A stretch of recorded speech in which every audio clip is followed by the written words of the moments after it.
The perfume still lingered on the gift bag when Julia found it. Sweet, expensive, unmistakably not hers. The silver lid of a milk bottle sat crooked beside it, stained with a faint spot of nude lipstick. And on Andrew's shirt collar, one strand of long blonde hair. She didn't scream. She didn't even breathe for a moment. Because this was exactly what she had warned him about months ago. If you ever meet her again.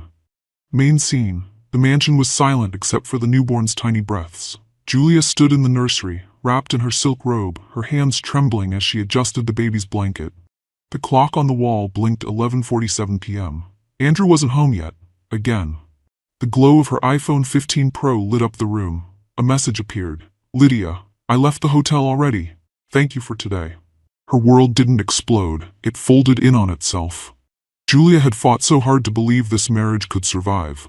The therapy sessions, the promises, the pregnancy complications. Andrew had sworn Lydia was a mistake from another life. And Julia, naive and exhausted, had chosen hope. She remembered his words when she almost lost the baby 7 months ago. You just rest. I'll handle everything. But now she realized he hadn't been handling everything. He'd been handling her. Julia packed quietly. One duffel bag, a folder of legal documents, a bottle of formula, her trench coat. Every movement was precise, calm, like she'd rehearsed it in her head 100 times. When the baby whimpered, she whispered, It's okay, sweetheart. We're leaving the cage. She took one last look around the room. The Tiffany lamp Andrew had bought to celebrate the baby, the custom bassinet from Fifth Avenue, the silk curtains fluttering with the cold Connecticut wind. All those luxuries, and yet, it never felt like home. Julia slipped on her coat, pulled the hood over her head and walked down the staircase. Each step echoed like a heartbeat she was leaving behind. Outside, rain whispered against the marble steps. A black sedan waited at the gate. Mark, her old law school friend, sat in the driver's seat, his face pale under the drizzle. Ready? He asked. She nodded, clutching her sleeping baby close. Don't look back, she said, her voice barely audible. The gates opened slowly. Julia didn't turn around as the mansion faded into darkness behind her. She'd left it all, the betrayal, the empty promises, the ghost of the woman she used to be. Ending beat, hidden cliffhanger. As the car merged onto the highway toward Manhattan, Julia rested her head against the window. The city lights shimmered through the rain, distant and cold. Mark glanced at her through the rearview mirror. Julia, he said softly, you did the right thing. She didn't answer. Her hand brushed against the sealed envelope inside her coat pocket. Documents Mark had helped her prepare weeks ago, just in case. Divorce papers, asset protection, custody claim. She had warned him once. Now she would let the consequences speak for her. The rain had stopped by the time the car crossed the Manhattan Bridge. Dawn light crept across the skyline, tinting the glass towers gold. Julia tightened her grip on the baby's blanket, feeling the soft rhythm of his heartbeat against her chest. Mark parked in front of a quiet brownstone in the Upper West Side. You can stay here, he said, unlocking the door. It's my sister's place. She's abroad for a month. Julia nodded, too tired to speak. Her body still ached from labor. Her C-section scar stung each time she moved. 2 weeks since the delivery, and already she was running. But at least she was free. Inside, the apartment smelled faintly of lavender and coffee. Julia laid the baby in a portable bassinet by the window, then sank into the couch. Her phone buzzed. 6 missed calls from Andrew. Then one voicemail. Julia, where are you? Stop being dramatic. You know I love you. Let's talk when I'm home. She pressed delete without hesitation. The word home didn't belong to her anymore. Mark placed a mug of Starbucks coffee on the table and sat across from her. You have everything we need, he said, sliding a folder toward her. Copies of your marriage license, property records, prenatal hospital bills, and screenshots of his messages. That text from Lydia, perfect evidence of ongoing contact. Julia nodded slowly. He'll deny it. He can try, Mark replied, but you warned him. That matters. And I'll make sure you keep the house in Greenwich under your name until the court says otherwise. She looked out the window, watching the city come alive. The honking taxis, the smell of bagels drifting from the corner shop. For the first time in months, the world felt real again. But reality also meant fear.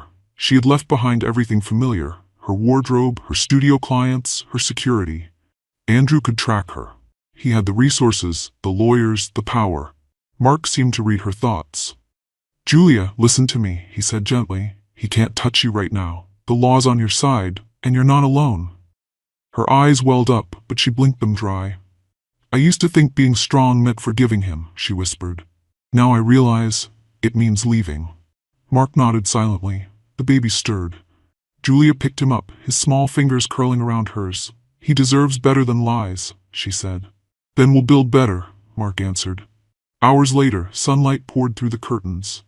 Julia changed into jeans and a white cotton shirt, her first ordinary outfit since giving birth.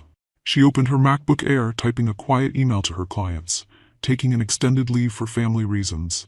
"Thank you for your understanding." When she hit send, it felt like cutting a final string. Her phone lit up again, this time a message from Andrew's mother, Grace. "Julia, I heard what happened. Please tell me you and the baby are safe." Julia hesitated, then replied simply, "We're safe. Please don't tell him where I am." Grace's response came seconds later. "You have my word." Julia exhaled, her chest tightening with a strange mix of grief and relief. Somewhere deep inside she knew Grace had already chosen sides, and it wasn't Andrew's. Outside, sirens wailed faintly, blending with the morning rush. Julia looked down at her son, his eyes fluttering open under the golden light. "We're starting over, little one," she whispered. "This time, no more warnings." The mansion felt unnaturally silent when Andrew pulled into the driveway just after sunrise. His Mercedes S-Class was still damp from the night rain. He yawned, checking his phone. No messages from Julia. Maybe she's asleep with the baby, he thought. But a flicker of unease crawled through his chest. Inside, the air smelled faintly of baby powder and cold coffee. The Tiffany lamp still glowed weakly in the living room, and a half-finished bottle of milk sat beside the couch. Andrew frowned. "Julia?" His voice echoed through the hallways. No answer, only the ticking of the wall clock. He climbed the stairs 2 at a time. The nursery door stood ajar.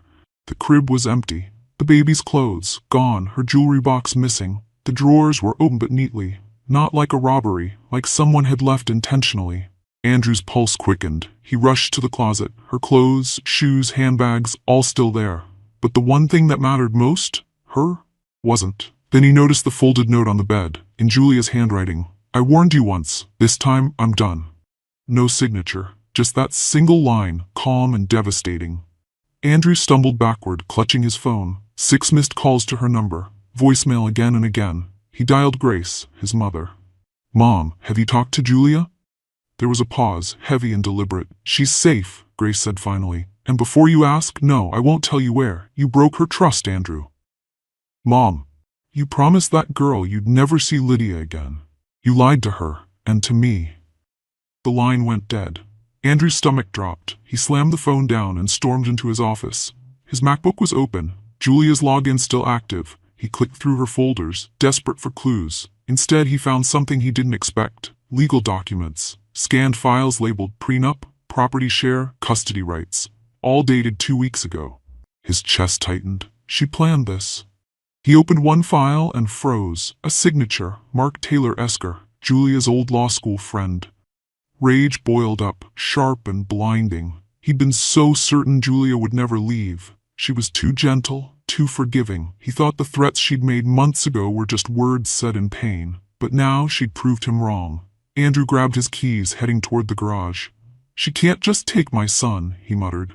But the moment he said it aloud, it hit him how wrong that sentence sounded. My son, not our.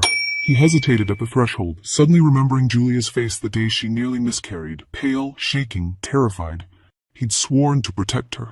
And now, 2 weeks after she almost died giving birth, he'd driven her away. A notification pinged on his phone, a message from Lydia. "Did she find out? You okay?" Andrew stared at it, jaw tightening. He typed one word, "Don't text me again," and hit send. But it was already too late. Outside, the sun rose over the manicured lawn, bright and merciless. The mansion that once symbolized power now felt like a hollow shell.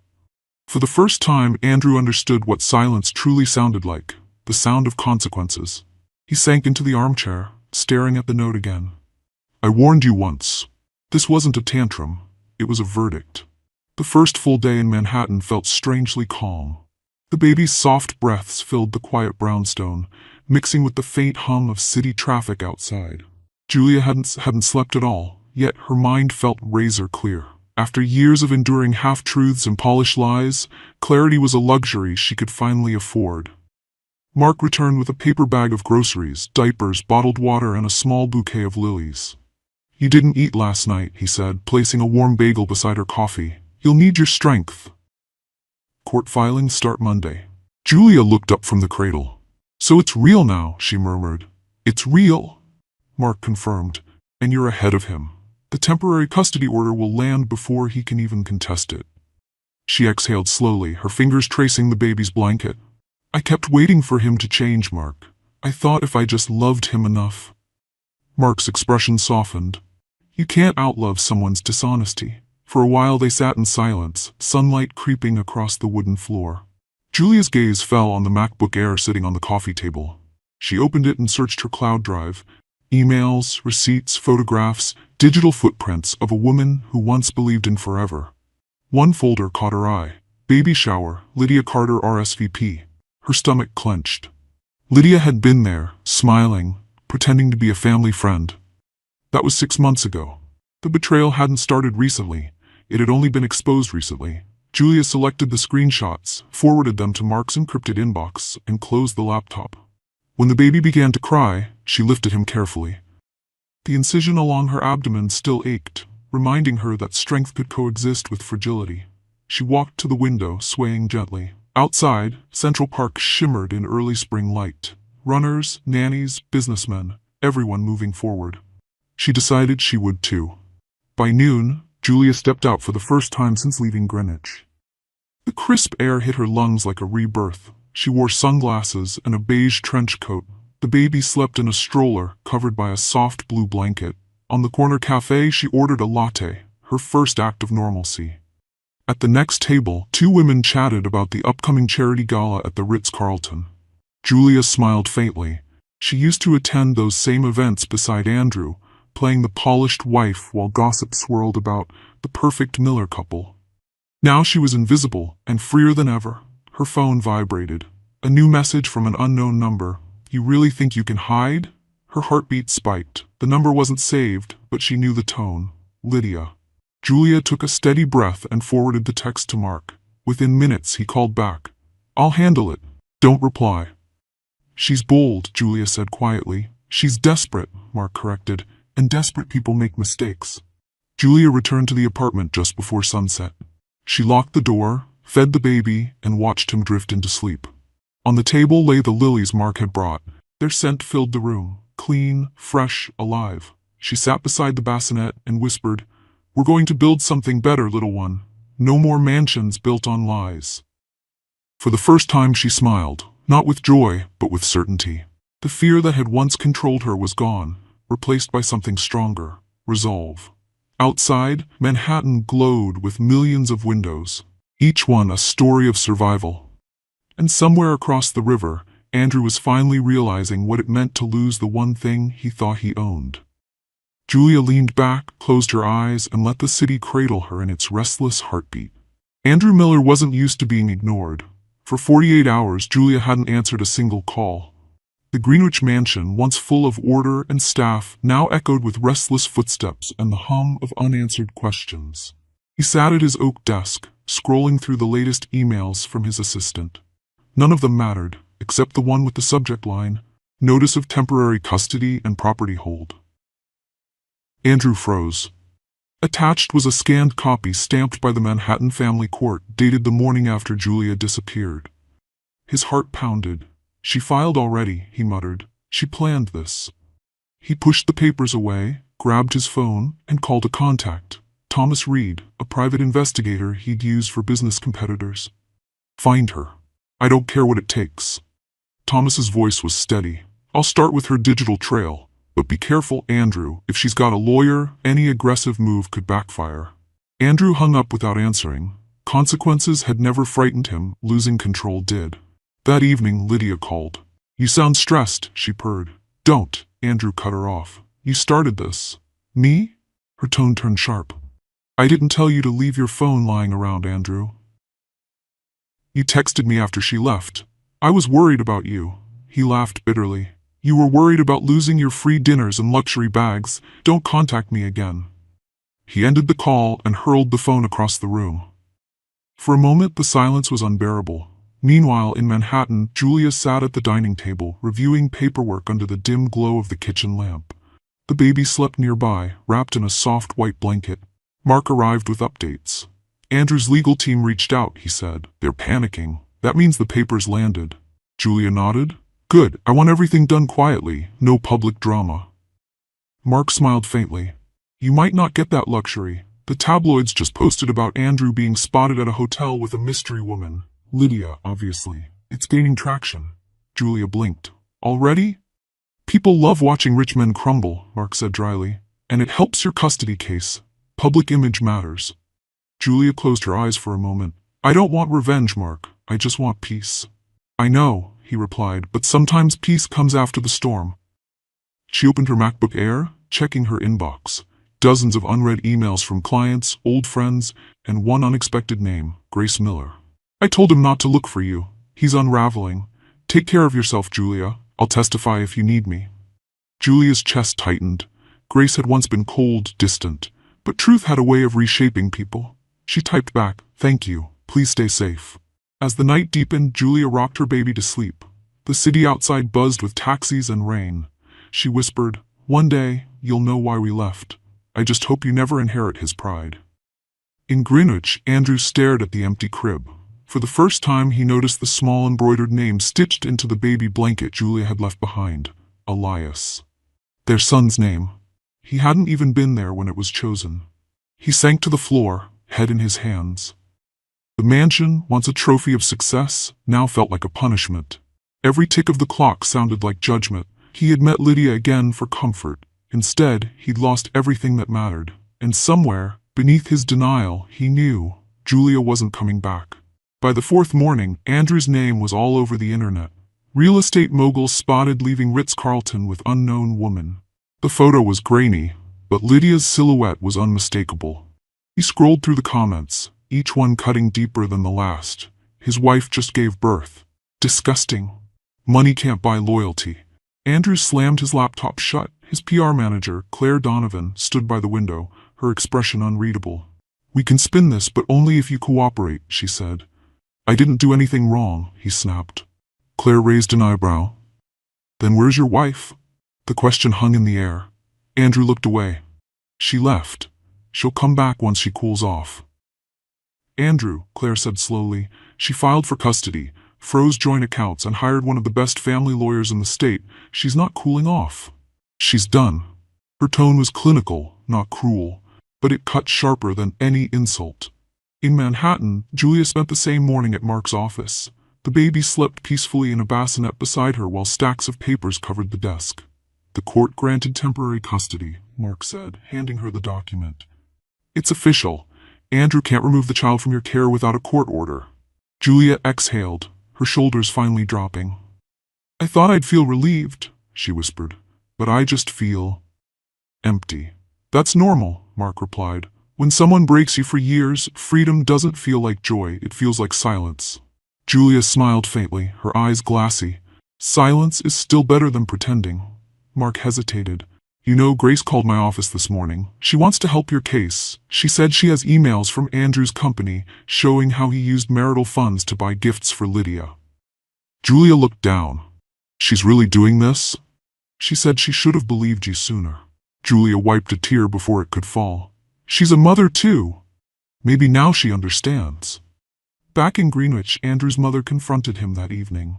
Grace entered the mansion unannounced, her pearl earrings glinting under the chandelier. Where is she? He demanded, rising from the couch. You mean your wife? The one you humiliated? Grace's voice trembled, not with weakness, but with fury. I raised you better than this, Andrew scoffed. You don't know what she's like. Oh, I know exactly what she's like, Grace shot back. She's the one who stayed when your company nearly went bankrupt. She's the one who held your hand through every scandal. You just couldn't stand that her love came with boundaries. Andrew's throat tightened. She'll ruin me. Grace shook her head. No, Andrew, you did that yourself. That night, Julia stood by the window of the brownstone, the city glowing beneath her.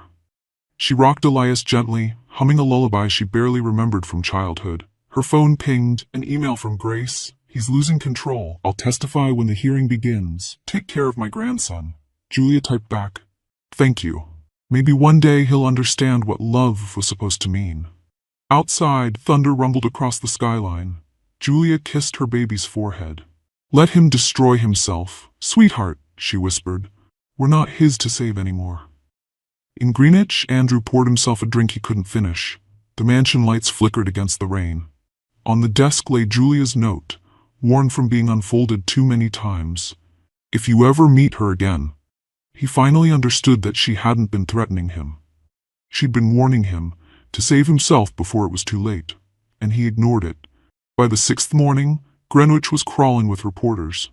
2 black SUVs and a camera van idled near the gate, lenses aimed at the mansion. Andrew's assistant begged him not to step outside, but Andrew Miller had never hidden from anyone. He threw on a blazer, opened the door, and instantly drowned in flashing lights. Mr. Miller, where is your wife? Did you cheat while she was pregnant? Is Lydia Carter the woman in the hotel photo? He pushed through the noise, jaw tight. The moment he reached his car, his phone buzzed. Claire Donovan again. Andrew, stop talking to the press, she hissed through the speaker. Our investors are pulling out, one headline away from a stock crash. He started the engine. It'll blow over.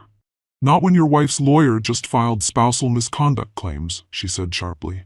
And if Lydia sold those hotel photos, it's not blowing over, it's exploding. Andrew froze. What do you mean sold? She's been shopping them to tabloids, for money. The steering wheel slipped in his hands. You're lying. I wish I were. Meanwhile in Manhattan, Julia was meeting Grace in a quiet cafe near Columbus Circle. Grace looked smaller than Julia remembered, her usual confidence replaced by guilt. I kept making excuses for him, Grace said softly, stirring her untouched tea. I told myself he was just stressed, that men like him always come around, but I saw the hotel invoices. Julia nodded slowly. You don't need to explain. You already did enough by telling the truth. I'm testifying because you deserve peace, Grace said, and because my grandson deserves better than his father's shadow. Julia reached across the table, gently touching her hand. Thank you, Grace. I mean it. At that same hour, Andrew's lawyer, Jonathan Pierce, was pacing inside the marble foyer of the mansion. You need to settle, he said firmly. The press has the receipts, the financial auditors found unauthorized transfers, and now Grace is cooperating with opposing counsel. Andrew's pulse thundered. My own mother? She's doing what's right, Pierce said. You should too. Andrew turned away, gripping the window frame. I loved Julia, Pierce sighed. Maybe, but love isn't evidence.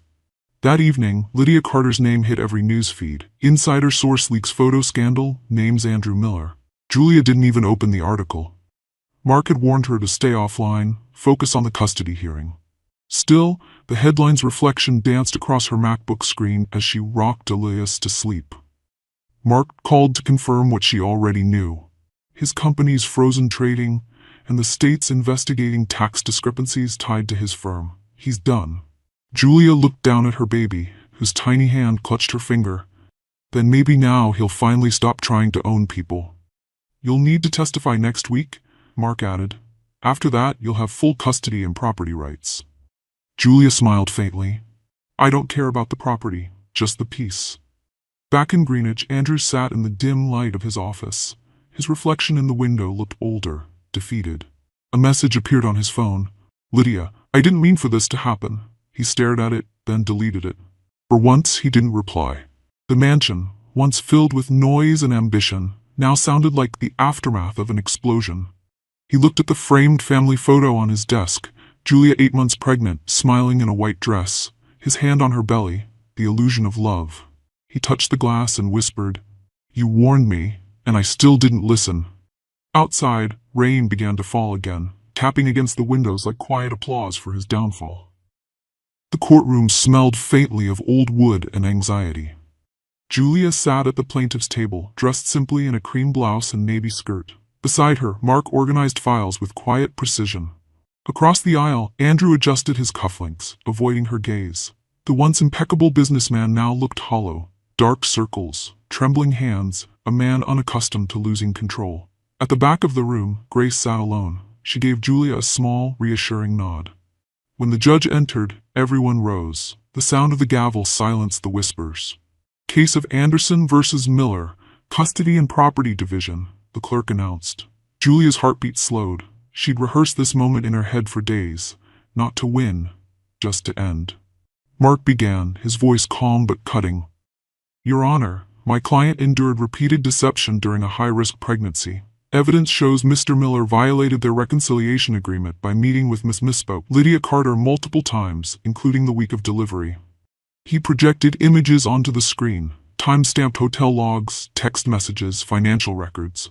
The room stirred. Andrew's lawyer, Jonathan Pierce, stood. Objection? Hearsay. Sustained, the judge replied, though his expression hinted he'd seen enough already. Mark handed over a folder. These are authenticated by Mr. Miller's own assistant. And Your Honor, note that my client filed for custody before public exposure, proving her intent was protection, not retaliation. Julia stared at her hands, remembering the night she packed the duffel bag, the soft cry of Elias, the cold air on her skin, the final lock turning behind her. Then the door at the back opened. Lydia entered, summoned by subpoena. Her polished mask was gone. She looked nervous, fragile, almost sorry. Mark called her to the stand. Miss Carter, please state your relationship with Mr. Miller. She hesitated. We worked together. And we had an affair. Murmurs filled the room. Andrew's shoulders stiffened. Mark continued. Were you aware his wife had just given birth? Yes. And yet you met him at the Ritz-Carlton the same day? Tears welled in Lydia's eyes. He said they were separated. I didn't know. Julia lifted her head for the first time. Their eyes met, not with hatred, but pity. Lydia looked away, trembling. Grace's quiet sob broke the silence. The judge finally spoke.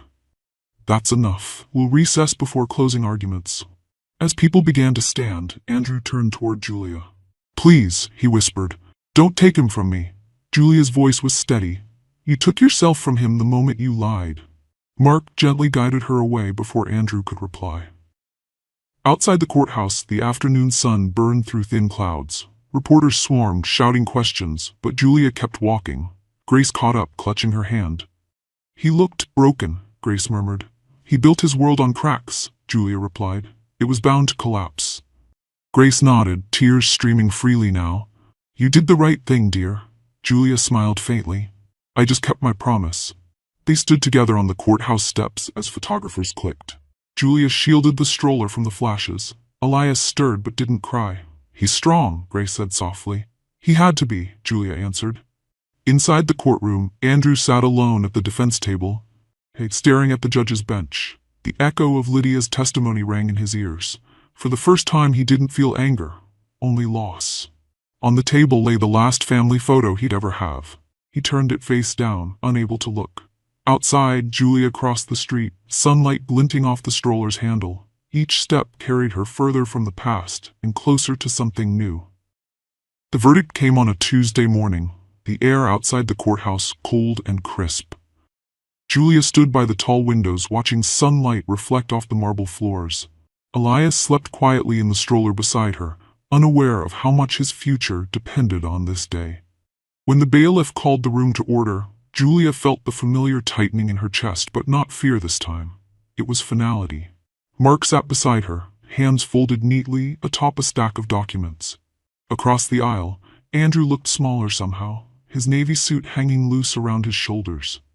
Grace sat a few rows behind him, her expression unreadable. The judge cleared his throat. After reviewing the evidence and testimonies, the court rules in favor of the plaintiff, Mrs. Julia Anderson Miller, for full physical and legal custody of the minor child, Elias Miller. The defendant's visitation will be limited, subject to court supervision. Andrew closed his eyes, his jaw trembling. The words seemed to echo across the room. The judge continued. Furthermore, due to misuse of marital assets and extramarital misconduct, the Greenwich property and 60% of shared holdings are hereby transferred to the plaintiff. Case closed. The gavel fell with a single sharp strike. Julia exhaled, the sound soft but steady. Mark whispered, "It's over." She nodded slowly, eyes glistening, not with triumph but with quiet exhaustion. Across the room, Andrew stared at the empty space where Julia once sat beside him during his company award dinners, his charity galas, his flawless public life. All of it gone. Grace rose and walked past her son without speaking. She stopped beside Julia instead. "You did the right thing," she said softly. Julia smiled faintly. "So did you." They left the courthouse together while Andrew remained seated, motionless. Outside, the city buzzed like it didn't care about broken promises or verdicts. Julia stepped onto the sidewalk, the breeze catching the hem of her coat. Grace placed a gentle hand on her shoulder. "He'll have to face what he built," she murmured. "I know," Julia said, "but that's not my battle anymore." They walked to the nearby cafe, the same one where they had met a week earlier. Julia ordered black coffee. Grace asked for chamomile tea. For the first time in months, they didn't talk about lawyers, scandals, or courtrooms. They talked about the baby's sleeping schedule, the best formula brand, the coming spring. It felt like life again. When Grace left to catch her car, Julia sat by the window watching people pass. She opened her MacBook Air, logged into her design portfolio, and stared at the blank screen. Slowly, her fingers began to move, sketching, drafting, imagining. Not the mansion, not the nursery, but a small, sunlit home surrounded by trees. Something new. A soft cry interrupted her. She smiled, closing the laptop and lifting Elias into her arms. "You hungry again?" she teased gently. His tiny hand clutched her finger as if answering. That evening, news reports confirmed that Andrew's company had been suspended pending investigation for tax violations. Lydia had fled the state. His lawyer resigned. Inside the mansion, Andrew wandered through the echoing halls. The nursery door was still open, the crib empty. He stood there for a long time, then closed the door, quietly, almost respectfully. He had learned the difference between ownership and love too late. Julia placed Elias in his bassinet by the window of the Manhattan brownstone. The lights of Central Park shimmered beyond the glass. She whispered, "You'll grow up knowing the truth, but not the hate." Outside, the city hummed, a lullaby of freedom. 3 months later, the snow along Central Park had begun to melt, revealing patches of green grass and the first hints of spring. Julia leaned against the balcony railing of her new apartment, holding a mug of coffee while Elias cooed softly in his baby chair.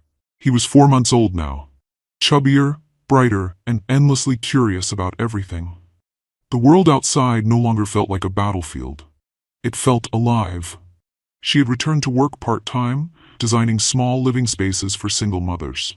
Her latest project, a reading nook for a client in Brooklyn, reminded her how healing could begin from the simplest things: warm light, clean walls, peace. On her MacBook Air, sketches and invoices filled the screen. For once, the chaos was productive, not painful.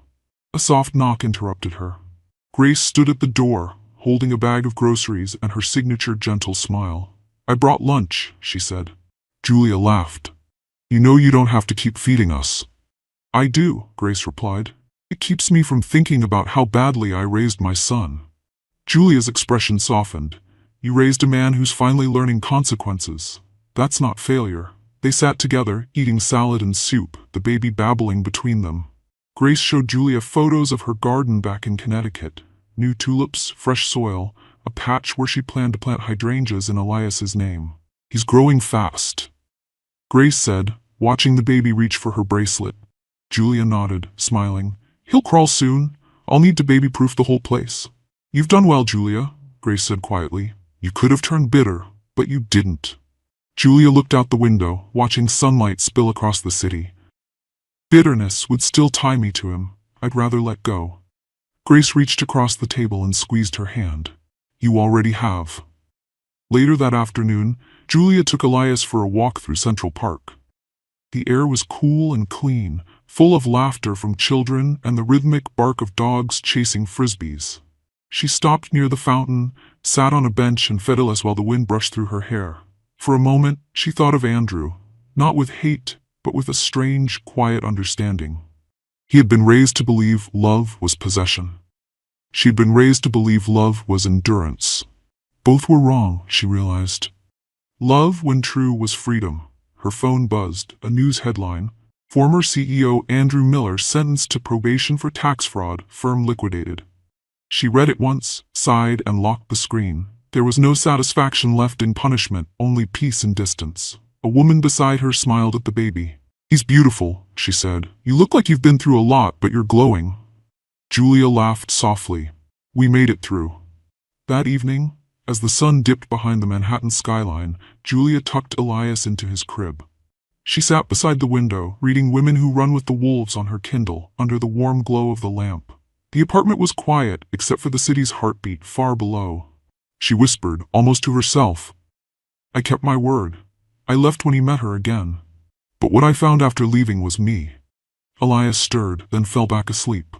Julia smiled, closing the book.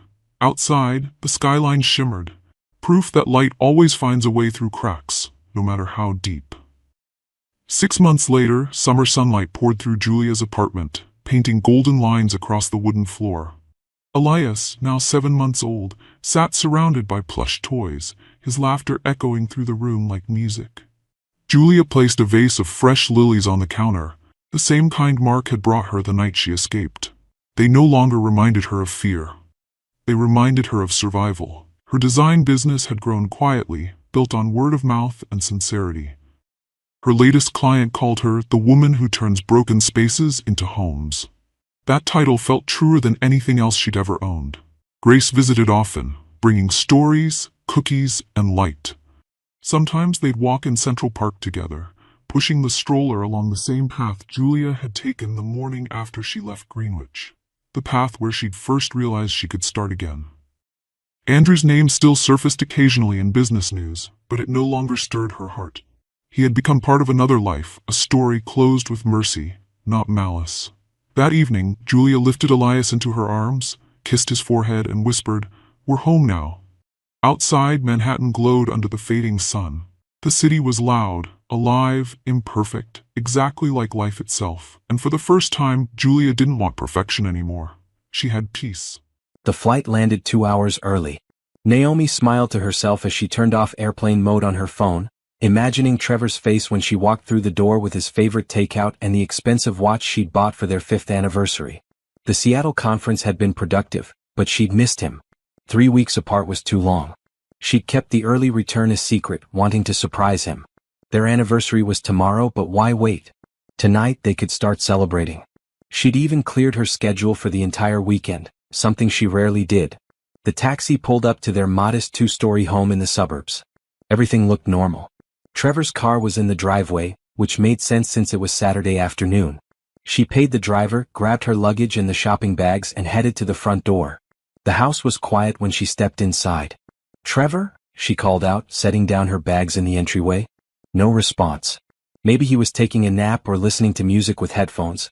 She climbed the stairs, her heart light with anticipation. The bedroom door was slightly open. She pushed it wider, stepping into the room with a smile ready on her lips.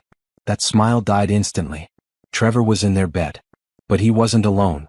A woman with long auburn hair was beside him, wrapped in sheets that Naomi had picked out just 3 months ago. They weren't even trying to hide. They were just lying there, talking and laughing, completely comfortable.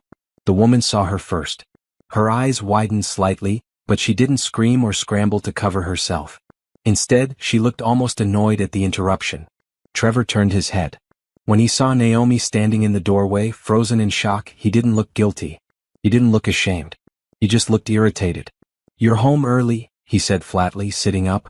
The woman pulled the sheet higher, watching with cool detachment. Naomi's bags slipped from her hands, hitting the floor with a dull thud. Her mouth opened, but no words came out. Her brain couldn't process what she was seeing. This was her husband. This was their bedroom. This was their anniversary weekend. "Trevor?" she finally managed, her voice barely a whisper. "What is this?" He swung his legs over the side of the bed, standing up and reaching for his pants without any sense of urgency. "This is Simone. My boss. I've mentioned her. Simone. The demanding boss who required late nights and weekend work. The boss whose calls Trevor always took, even during dinner. The boss he'd been complaining about for months while secretly praising her to others. Your boss." Naomi repeated, her voice hollow. "Trevor, why is your boss in our bed?" He pulled on his shirt, not meeting her eyes. "Because I'm in a relationship with her. I've been meaning to talk to you about this, actually. The timing is just terrible." "Terrible timing?" Naomi's voice rose, shock giving way to a surge of pain and anger. "You're cheating on me in our home, in our bed, and you're worried about timing?" "I'm not cheating," Trevor said, his tone defensive. "Cheating implies I'm trying to hide something. I'm being honest now. Simone and I are together." We've been together for 3 months. 3 months. While Naomi had been traveling for work, building her career, believing she had a loving husband waiting at home. 3 months of lies. Simone finally spoke, her voice smooth and cold. Trevor, maybe we should have this conversation when she's calmer. Don't talk about me like I'm not here, Naomi snapped, her eyes flashing. She looked at the woman who'd destroyed her marriage. Simone was beautiful, polished, dressed now in an expensive blouse and slacks. She looked like someone used to getting what she wanted. Naomi, look, Trevor said, his voice taking on a condescending tone that made her stomach turn. You're never here anyway. You're always gone on your business trips, always busy with work. Simone understands my needs. She makes time for me. I travel for work to support us. Naomi shot back. You said you understood. You said you were proud of my career. I lied. The words hit her like a slap. Trevor shrugged, showing no remorse. I was proud at first, but then I met Simone. She's successful, powerful, and she actually wants to spend time with me. She values me. I valued you. I loved you. Naomi's voice cracked. She hated that she was showing weakness in front of them, but 5 years of marriage, of trust, of building a life together was crumbling in minutes. Past tense. Exactly. Trevor walked to the closet and pulled out a duffel bag. I'm leaving, Naomi. I'm moving in with Simone. She has a penthouse downtown, a real home for successful people. Not this suburban starter house you insisted on keeping. This house that Naomi had bought with her own money, though Trevor didn't know that. This house she'd chosen because it felt like a home, not a showpiece. You're leaving? Just like that? On our anniversary weekend? Naomi felt tears burning her eyes, but she refused to let them fall. See, this is what I mean, Trevor said, zipping up the bag. You remember the anniversary, but where have you been for the last year? At conferences. At meetings. At dinners with colleagues. Simone is present. She's there when I need her. Simone stood up, dressed now, collecting her things with the confidence of someone who'd already won. Trevor, darling, we should go. This is clearly getting too emotional. Darling? Naomi repeated, the word tasting like poison. You're calling him darling in front of his wife? Ex-wife actually, Trevor corrected, pulling his wedding ring off and tossing it at Naomi's feet. It bounced once and rolled under the dresser. I'll have my lawyer contact you about the divorce. You can keep the house. I don't need it anymore. He walked past her, Simone following close behind. Naomi stood paralyzed, unable to move or speak. She heard them go down the stairs, heard the front door open and close. Heard Trevor's car start and drive away. Only then did she move, her legs giving out as she sank to the floor. The bedroom suddenly felt enormous and empty. The sheets were still rumpled from their betrayal. The air still carried Simone's expensive perfume. Naomi wrapped her arms around herself, her body shaking. But she didn't cry. Not yet. She was too shocked, too numb. She looked at the spot where Trevor's wedding ring had disappeared. 5 years reduced to a piece of metal under the furniture. 5 years of her life discarded like it meant nothing. But as she sat there in the wreckage of her marriage, a small voice in the back of her mind whispered something that would grow louder in the hours to come. Trevor had no idea who he'd just left. None at all. Naomi sat on the bedroom floor for over an hour before she finally moved. The sun had shifted, casting different shadows across the room. She stood up slowly, her legs stiff, and walked to the window. Trevor's car was gone. He was really gone. She pulled out her phone with trembling hands and dialed a number she had on speed dial. Jordan speaking, came the crisp, professional voice of her executive assistant. It's me, Naomi said quietly. I need you to clear my schedule for the next 3 days. All meetings, all calls. Everything. There was a pause. Jordan had worked for her for 7 years and could read her moods instantly. What happened? Trevor found out I'm not who he thinks I am. Naomi laughed bitterly. Actually, no. He still doesn't know. He just left me for someone he thinks is more successful than me. I'm coming over, Jordan said immediately. No. Naomi took a deep breath, straightening her spine. Not yet. I need a few hours to process. But tomorrow, I need you to pull every file we have on TechVision Industries. Every single document. TechVision? That's one of our subsidiary companies. Why? Jordan stopped. Wait, doesn't Trevor work there? He does. And so does his new girlfriend. The woman he just left me for. Naomi walked to her closet and opened the hidden door in the back, revealing the private office she'd built when they moved in. Trevor had never questioned why one closet was slightly smaller than it should be. Inside was her real life. The life Trevor knew nothing about. On the walls were framed magazine covers featuring her face. Forbes, Fortune Business Weekly. Naomi Bennett, the self-made billionaire revolutionizing global trade. At 32, Bennett Global Solutions CEO is changing the game. How Naomi Bennett built an empire from nothing. Her laptop sat on the desk, password protected with financial reports showing the current value of Bennett Global Solutions, $8.7 billion. Trevor thought she was Grace Collins, a mid-level manager at a consulting firm who traveled frequently for client meetings. He'd never questioned why she was vague about her job. He'd never asked to meet her colleagues. He'd been content to let her pay most of the bills from what he assumed was a decent salary, while he worked his way up at what he thought was an impressive tech company. The truth was so much bigger than he'd ever imagined. Naomi Bennett had started her first business at 22, right after college. A simple import-export company that connected American manufacturers with overseas suppliers. She'd worked 18-hour days, slept in her car when she couldn't afford rent, and built her empire dollar by dollar. By 25, she'd expanded into technology logistics. By 28, she'd gone global. By 30, she was a billionaire. By 32, Bennett Global Solutions owned 17 subsidiary companies across 6 continents, including TechVision Industries. She'd met Trevor 6 years ago at a coffee shop, before her biggest expansion. He'd been charming, funny, and kind. For the first time in her adult life, someone was interested in her as a person, not as a business opportunity or a networking contact. She'd been tired of being Naomi Bennett, CEO. She'd wanted to be just Naomi. Just a woman. So she'd introduced herself as Grace Collins, told him she worked in consulting, and let him believe she was ordinary. When they'd gotten serious, she'd planned to tell him the truth. But then she'd started noticing things. The way Trevor's eyes lit up when he talked about wealthy clients at his company. The way he compared himself to his more successful co-workers. The casual comments about wanting a bigger house, a luxury car, a lifestyle that matched his ambitions. She'd decided to wait. To see if he really loved her, not the image of success she could provide.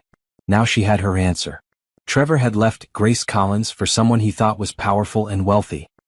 He'd left the woman he thought was beneath him for a woman he believed was his equal. The irony was devastating. Simone worked as a regional director at TechVision Industries, making roughly $300,000 a year. A good salary certainly. But Naomi could buy and sell her entire life 100 times over without noticing the dent in her bank account. Naomi pulled out her tablet and logged into the private Bennett Global Network. She accessed the TechVision employee database. There was Trevor's file. Mid-level manager, sales division, salary of $90,000 a year. Performance reviews were average. He was coasting. She switched to Simone's file. Regional director hired 2 years ago. Good performance initially, but recent reports showed concerning patterns. Extended expense accounts. Frequent client dinners with no documented clients. Multiple reports of favoritism toward certain employees. Naomi made a note to have her security team investigate Simone's activities. If she was embezzling or committing fraud, that would be valuable information. Her phone buzzed. A text from Trevor, "Please don't make this difficult. Sign the divorce papers when they arrive. You'll be fine." She stared at the message. Part of her wanted to text back the truth right now. To tell him exactly who she was and watch his world implode. But that would be too easy. Too quick. No. Trevor wanted to believe he'd traded up. He wanted to think he'd left a boring, absent wife for a powerful, present partner. Let him believe it. Let him enjoy his victory for a while. Because when the truth came out, and it would come out, his fall would be so much harder. Naomi Bennett didn't get to where she was by acting on emotion. She got there by being strategic, patient, and ruthless when necessary. Trevor had hurt her deeply. He'd betrayed her trust, mocked her love, and thrown away their marriage without a second thought. But more than that, he'd shown her who he really was. A man who valued status over substance. Who chose perceived power over genuine connection. She wouldn't cry over him. Not anymore. She would plan. Naomi typed a response to Trevor, "I understand. I hope you'll be happy." Short. Dignified. Giving him exactly what he wanted. An easy exit. She put her phone down and pulled out a legal pad. At the top, she wrote, "Operation Revelation." Then she started making a list. She had resources Trevor couldn't imagine. Information he didn't know existed. Power he'd never understand. By the time she was done planning, Trevor would realize exactly what he'd lost. And it would destroy him. Not with her hands. Not with revenge in the traditional sense. just with the truth. Sometimes the truth was the most devastating weapon of all. Monday morning arrived with crystal clear skies. Naomi stood in her private office at Bennett Global Headquarters on the 45th floor, looking out over the city skyline. From this height, the problems of ordinary people seemed small. But she remembered being ordinary once before the money and success. She remembered struggling and fighting for every opportunity. That's why Trevor's betrayal cut so deep. He hadn't fallen in love with someone else. He'd fallen in love with what he thought was a better life. Jordan knocked and entered, carrying a thick folder and 2 coffee cups. "Triple espresso, no sugar, just like you need on days like this," she said, handing one to Naomi. "You read my mind." Naomi took the cup gratefully. She hadn't slept well. Every time she closed her eyes, she saw Trevor and Simone in her bed. "I pulled everything on Tech Vision Industries like you asked." Jordan set the folder on Naomi's desk. "And I did some extra digging. You're going to want to see this." Naomi opened the folder. Inside were expense reports, email logs, and security footage stills from Tech Vision's offices. "What am I looking at?" "Simone has been living way above her salary." Jordan pointed to the expense reports. "She's been billing personal shopping trips as client entertainment. That dress she wore to the company holiday party? $8,000, charged to the business account under professional development. She's done this at least 15 times in the last 6 months." Naomi flipped through the pages. Jewelry, spa treatments, luxury hotel stays, all disguised as business expenses. "This is fraud." "It gets better," Jordan said, pulling out another stack of papers. "She's been submitting invoices for vendor services that don't exist. I cross-referenced the vendor names with state business registrations. 3 of them are shell companies registered to P.O. boxes. The payments go to an offshore account." "How much has she stolen?" "Roughly $400,000 over the past year." Naomi leaned back in her chair, processing this information. Simone wasn't just Trevor's boss. She was a criminal. And Trevor had no idea he'd left his wife for a woman who was embezzling from the company. "What about Trevor?" Naomi asked quietly. "Has he been involved in any of this?" Jordan hesitated, which told Naomi everything she needed to know. "He's been helpful to her in ways that violate his employment contract.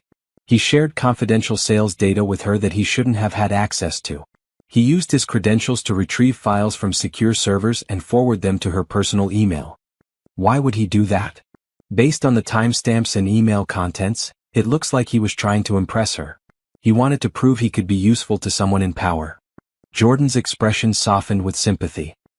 He was manipulating data to make her division look better in corporate reports. Naomi felt a fresh wave of pain. Trevor hadn't just betrayed her personally. He'd betrayed professional ethics, company policy, and his own integrity. All to impress a woman who was using him. "Does Simone know the data was falsified?" Naomi asked. "Hard to say for certain, but given her level of experience, she should have questioned some of the numbers. Either she knew and didn't care, or she was willfully blind to it." Naomi stood and walked to the window again. Somewhere out there, Trevor was probably at his desk at Tech Vision, thinking he'd made the smartest decision of his life. He traded a supposedly ordinary wife for a powerful executive. He thought he'd moved up in the world. "What do you want to do?" Jordan asked gently. "We could report this immediately. Both of them would be terminated and possibly face criminal charges." "No." Naomi turned around, her expression calm but determined. "Not yet. If we move now, Trevor will think this is about the affair. He'll paint me as a vindictive ex-wife who couldn't handle being left. The truth will get lost in the drama." "So what's the plan?" "Schedule a routine corporate audit of Tech Vision Industries for next month. Make it part of our standard quarterly review process. Nothing unusual. Tech Vision gets audited regularly anyway." Jordan nodded, understanding immediately. The audit will uncover Simone's fraud naturally. No one can claim bias or revenge. "Exactly. And Trevor's contract violations will come out as part of the investigation. It won't be personal. It will be business." Naomi sat back down at her desk. "In the meantime, I want full surveillance on both of them. Legal surveillance only, nothing invasive. Track their social media, their public activities, any information they share openly. You want to see how far they'll go. I want to document everything. When this ends, I want a complete record of how they behaved during this time. Let them think they got away with it. Let them celebrate their victory." Jordan made notes on her tablet. "What about the divorce?" "Trevor said he'd send papers. Let his lawyer contact mine. I'll sign whatever he wants. He thinks I'm Grace Collins with minimal assets. My legal team will keep it that way. He'll get what he expects from an ordinary divorce. Nothing. He's going to be shocked when he finds out the truth. He's going to be destroyed, Naomi corrected quietly. But that's not my goal. My goal is justice. What happens to Trevor after the truth comes out is his own fault. Jordan studied her boss with concern. Are you okay? Really okay? This is your marriage we're talking about, not just a business problem. Naomi was quiet for a long moment. I'm hurt, she admitted finally. I loved him. I trusted him. I thought we built something real together. But I'm also angry. Not just because he cheated, but because of why he cheated. He didn't fall in love with Simone as a person. He fell in love with what he thought she represented. Power. Status. Success. He's an idiot. A small smile crossed Naomi's face. Yes, he is. But he's an idiot who made his choice. Now he gets to live with the consequences. Jordan stood to leave, then paused at the door. For what it's worth, you deserve so much better than him. You always did. I know, Naomi said. And she meant it. After Jordan left, Naomi opened her personal laptop and looked at Trevor's social media for the first time since Saturday. His profile picture had changed. It was now a photo of him and Simone at an expensive restaurant, both dressed up, both smiling like they'd won the lottery. The caption read, "New chapter, new life, no regrets." Naomi stared at those 3 words. No regrets. After 5 years of marriage, he had no regrets about leaving her. She wouldn't give him the satisfaction of knowing how much that hurt. Instead, she opened a new document and began writing down every detail she could remember about their marriage. The good times and the bad. The moments when she'd noticed his obsession with status. The conversations where he'd dismissed her thoughts. The times he'd made her feel small. She'd been so busy trying to be loved for who she was that she'd missed all the signs of who he really was. Never again. Naomi Bennett had built an empire by being smarter, working harder, and planning better than everyone else. Trevor and Simone had no idea what was coming for them. And when it arrived, it would be perfectly legal, completely justified, and absolutely devastating. Trevor couldn't believe how good life had become. 2 weeks after leaving Naomi, he was living in Simone's penthouse apartment downtown, waking up to city views and coffee made by someone who actually appreciated him. "Good morning, handsome," Simone said, walking into the bedroom wearing a silk robe. She handed him a cup of coffee. "I have news. You're being promoted." Trevor sat up quickly. "What? Really? Really? I recommended you for senior sales manager. The approval came through this morning. $20,000 raise, better benefits, and you'll be working directly under me on the executive floor." Trevor felt a rush of validation. This was what he'd been waiting for. Recognition. Respect. Success. "That's incredible. Thank you." Simone kissed him. "You earned it. You've been invaluable to me these past few months. The data you've provided has made my division look outstanding.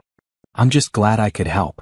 Trevor had spent countless evenings pulling reports and analytics for Simone, using his system access to get information she claimed she needed for strategy meetings. It felt good to be useful to someone who mattered. Not like with Naomi, who barely even told him what she did all day. "We should celebrate," Simone said. "I'm thinking dinner at Augustino's, then maybe dancing?" "Perfect." Trevor grabbed his phone to post about his promotion on social media. His feed had been blowing up since he'd updated his relationship status. Friends and former colleagues were commenting, some supportive, some clearly confused about how quickly he'd moved on. He didn't care what they thought. They didn't understand. He'd wasted 5 years with a woman who took him for granted. Now he was with someone who saw his potential. His phone buzzed with a text from his mother. "Trevor, please call me. We need to talk about Naomi." He deleted it without responding. His family loved Naomi, which was part of the problem. They thought she was perfect just because she was polite and brought nice wine to holiday dinners. They didn't see how absent she was, how little effort she put into their marriage. "Everything okay?" Simone asked, noticing his expression. "Just my mother trying to guilt-trip me. She doesn't understand our situation. Family never does." Simone sat beside him on the bed. "They always want you to stay in comfortable situations, even when those situations make you miserable. But you and we understand that life is about taking what we deserve." Trevor nodded. This was exactly right. He deserved success.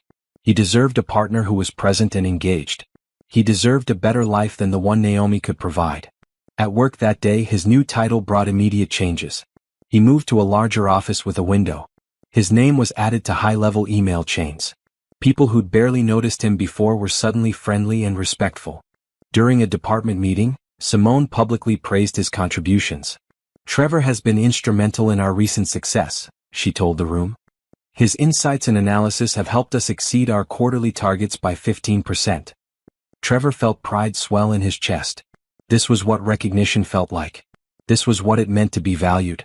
After the meeting, several colleagues congratulated him. One of them, a guy named Brian who'd been with the company for 10 years, pulled him aside. "Hey, congrats on the promotion," Brian said. "Can I give you some friendly advice, though?" "Sure," Trevor said, though he didn't really want advice right now. "Be careful with the data reports you've been pulling. I know Simone asks for a lot of information, but some of those files are above your clearance level. If internal audit catches on, it could be a problem." Trevor waved off his concern. Simone approved all of it. "I'm helping her with strategic planning." Brian looked uncomfortable. "Just be careful, man. Sometimes executives will ask for things that put the lower-level employee at risk if anything goes wrong. Protect yourself." "I appreciate the concern, but I know what I'm doing." Trevor walked away annoyed. Brian was clearly jealous of his success and his relationship with Simone. That evening, he and Simone went to dinner as planned. The restaurant was expensive, the kind of place Trevor had always wanted to go but could never afford. Simone ordered wine that cost more than his old weekly grocery budget. "To new beginnings," she said, raising her glass. "To us," Trevor replied, clinking his glass against hers. Across town, in the house she'd once shared with Trevor, Naomi sat at her kitchen table reading the report her investigative team had compiled. Photos of Trevor and Simone at expensive restaurants. Screenshots of Trevor's social media posts showing off his new life. Credit card statements showing charges to Naomi's accounts for gifts Trevor had bought Simone. He'd spent over $15,000 of her money on jewelry, clothes, and dinners for another woman. Jordan sat across from her. "Do you want us to freeze the accounts?" "Not yet," Naomi said calmly. "Let him keep using them. It's more evidence of his character. Plus, $15,000 is pocket change to me. Let him think he's getting away with it." "You're remarkably calm about this." "I cried for 3 days straight," Naomi admitted. "I went through anger, grief, and betrayal. Now I'm just focused." He made his choice. He chose status over love, power over partnership. He thought he was trading up when really he threw away something priceless. "The audit is scheduled for 3 weeks from now," Jordan said. "TechVision's management has been notified, but it's framed as routine. Simone doesn't know she's being investigated specifically." "Good. What about Trevor's contract violations?" "Documented and ready. When the audit team reviews system access logs, his unauthorized file retrievals will be flagged immediately. He's been pulling confidential sales data, financial projections, and strategic plans that he has no business accessing." Naomi closed the folder. 3 weeks. Then this whole illusion collapses. "Are you ready for that?" Jordan asked gently. "When Trevor finds out who you really are, there's no going back. Your privacy will be gone. The media will cover this story." "I know." Naomi had thought about this constantly.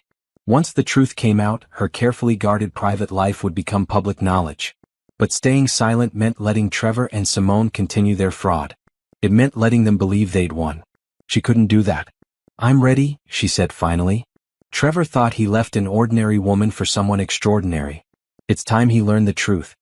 He left someone extraordinary for someone criminal. Jordan smiled slightly. "I can't wait to see his face." "Neither can I," Naomi admitted. "Neither can I." The next 2 weeks passed in a careful balance of patience and preparation. Naomi maintained her public persona as Grace Collins, the woman Trevor had discarded. She went to work, managed her empire, and quietly gathered every piece of evidence she would need. Her forensic accounting team uncovered even more of Simone's fraud. The fake vendor accounts had been active for over a year, with payments totaling nearly $600,000. Simone had been careful, spreading the theft across multiple departments and keeping individual amounts small enough to avoid immediate attention. But Naomi's team was better. They traced every transaction, documented every fake invoice, and connected every shell company back to Simone's network. "She's got 3 different offshore accounts," the lead investigator, Patricia, explained during a meeting in Naomi's private office. "Cayman Islands, Switzerland, and Singapore. She's been moving money between them to obscure the trail." "How did she think she wouldn't get caught eventually?" Naomi asked. Patricia shrugged. "Arrogance mostly. People who steal from companies often believe they're smarter than the system. They think if they just spread it out enough, keep the amount small enough, they'll slip through the cracks. But we own the system, Jordan added. Every transaction in every Bennett Global subsidiary goes through our monitoring software eventually. Simone just didn't know she was stealing from us. Naomi leaned back in her chair. What about Trevor's involvement? Can we prove he knew about the fraud? That's trickier, Patricia admitted. He definitely violated his employment contract by accessing restricted files and sharing confidential information. But we can't prove he knew Simone was stealing. He might have just been trying to impress her. Being stupid isn't illegal, Jordan muttered. No, but breach of contract is grounds for termination, Patricia continued. And depending on what information he shared, there could be legal consequences. Some of those files contain trade secrets and competitive strategy documents. Naomi pulled up Trevor's social media on her tablet. His most recent post showed him and Simone at a luxury spa resort. The caption read, "Weekend getaway with my queen. Living our best life." Comments from his friends ranged from supportive to confused. A few people had asked about Naomi, but Trevor hadn't responded to those. He was too busy crafting an image of success and happiness. He really believes he upgraded, Naomi said quietly, showing the post to Jordan. He's about to get the shock of his life, Jordan replied.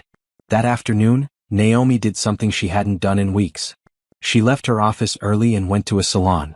Not her usual place where stylists knew her as CEO Bennett. Instead, she went to a new place downtown where nobody recognized her. What are we doing today? The stylist, a woman named Carmen, asked. I want a change, Naomi said. Something that makes me feel powerful. 2 hours later, she walked out with a new look. Her natural hair was styled in a way that framed her face beautifully. She'd gotten a subtle makeover that enhanced her features. She'd bought a new wardrobe of power suits and jewel tones that made her feel confident and strong. When she looked in the mirror, she didn't see Trevor's abandoned wife. She saw CEO Naomi Bennett. Strong, successful, unbreakable. That evening, she met with her divorce lawyer, Margaret Chin, at a private office. Trevor's attorney sent over the preliminary papers, Margaret said, sliding a folder across the desk. It's pretty straightforward.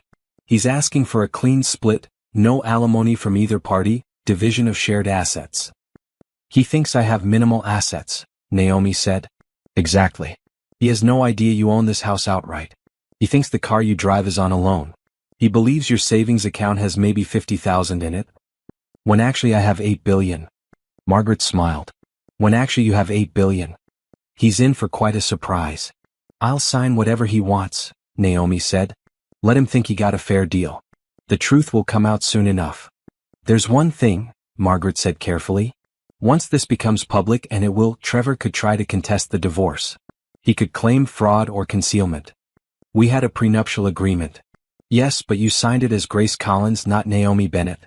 A good lawyer might argue that invalidates the agreement. Naomi had expected this. The prenup was written to protect assets brought into the marriage by either party. Every dollar I earned came from Bennett Global Solutions, a company I owned before I met Trevor. The prenup protects me regardless of what name I used. Legally, you're correct. But it could get messy. Let it get messy, Naomi said firmly. I'm done hiding who I am. I spent 5 years being someone smaller, someone less threatening because I wanted to be loved for myself. And look where that got me. Trevor left me anyway, not because of who I was, but because he thought someone else was better. Margaret nodded. Then I'll proceed with the divorce as planned. He gets nothing except what he brought into the marriage, which based on my records, was about 12,000 in savings and a 10-year-old car. Perfect. After the meeting, Naomi drove to her gym. She'd been working out regularly since Trevor left, channeling her pain and anger into physical strength. Tonight, she pushed herself harder than ever, running until her lungs burned and lifting weights until her muscles screamed. She wasn't doing this for Trevor. She was doing this for herself. She was becoming the person she should have been all along. Someone who didn't apologize for her success or hide her power. When she got home, exhausted and sweaty, she found an envelope on her doorstep. Inside was a note from Trevor. Naomi, I picked up the last of my things while you were out. I hope you understand why I had to leave. You're a good person, but we wanted different things. I need someone who matches my ambition. I hope you find someone at your level. Take care. Trevor. At her level. As if he was above her. As if he'd moved on to bigger and better things. Naomi read the note twice, then calmly tore it into small pieces and threw it in the trash. She didn't need his permission to move on. She didn't need his understanding or his pity. She had something much better. She had the truth. And in 1 week, when the audit began at TechVision Industries, that truth would start to come out. Piece by piece, the illusion Trevor and Simone had built would crumble. They thought they were living their best life. They thought they'd won. They had no idea they were living on borrowed time. Naomi pulled out her phone and called Jordan. Is everything ready for the audit? Everything's in place. The team arrives at TechVision Monday morning. They'll start with routine financial reviews and work their way through the departments. Based on what we know, they should flag Simone's accounts within 48 hours. And Trevor's contract violations? The IT audit is scheduled for Wednesday. His unauthorized access will be documented by end of day. Good. Naomi looked around her empty house. Soon it wouldn't feel empty anymore. Soon she would fill it with her real life, her real self. Naomi? Jordan said gently. Are you sure you want to be there when this happens? When Trevor finds out who you are? Naomi thought about this. Part of her wanted to see his face when he realized the truth. But another part of her, the stronger part, didn't need that satisfaction. No, she said finally. I don't need to see his reaction. I just need him to know. After that, what he does with the information is his problem, not mine. You're better than me, Jordan said. I'd want front row seats to his breakdown. Naomi smiled slightly. Oh, I'm sure someone will record it. This is going to be the biggest corporate scandal TechVision has ever seen. Trevor and Simone are about to become very famous for all the wrong reasons. Couldn't happen to more deserving people. After they hung up, Naomi walked through her house one last time as both Grace and Naomi. This space had held her double life for 5 years. Soon she wouldn't need the separation anymore. She stood in the bedroom where she'd found Trevor with Simone. The sheets had been changed, the room cleaned, but she could still remember that moment of devastating betrayal. But now, standing here stronger and clearer than ever, she realized something important. That moment hadn't broken her. It had freed her. Trevor had done her a favor by showing his true colors. Better to find out now than waste another 5 years on someone who valued status over substance. She would survive this. More than survive, she would thrive. And Trevor? Trevor was about to learn the most expensive lesson of his life.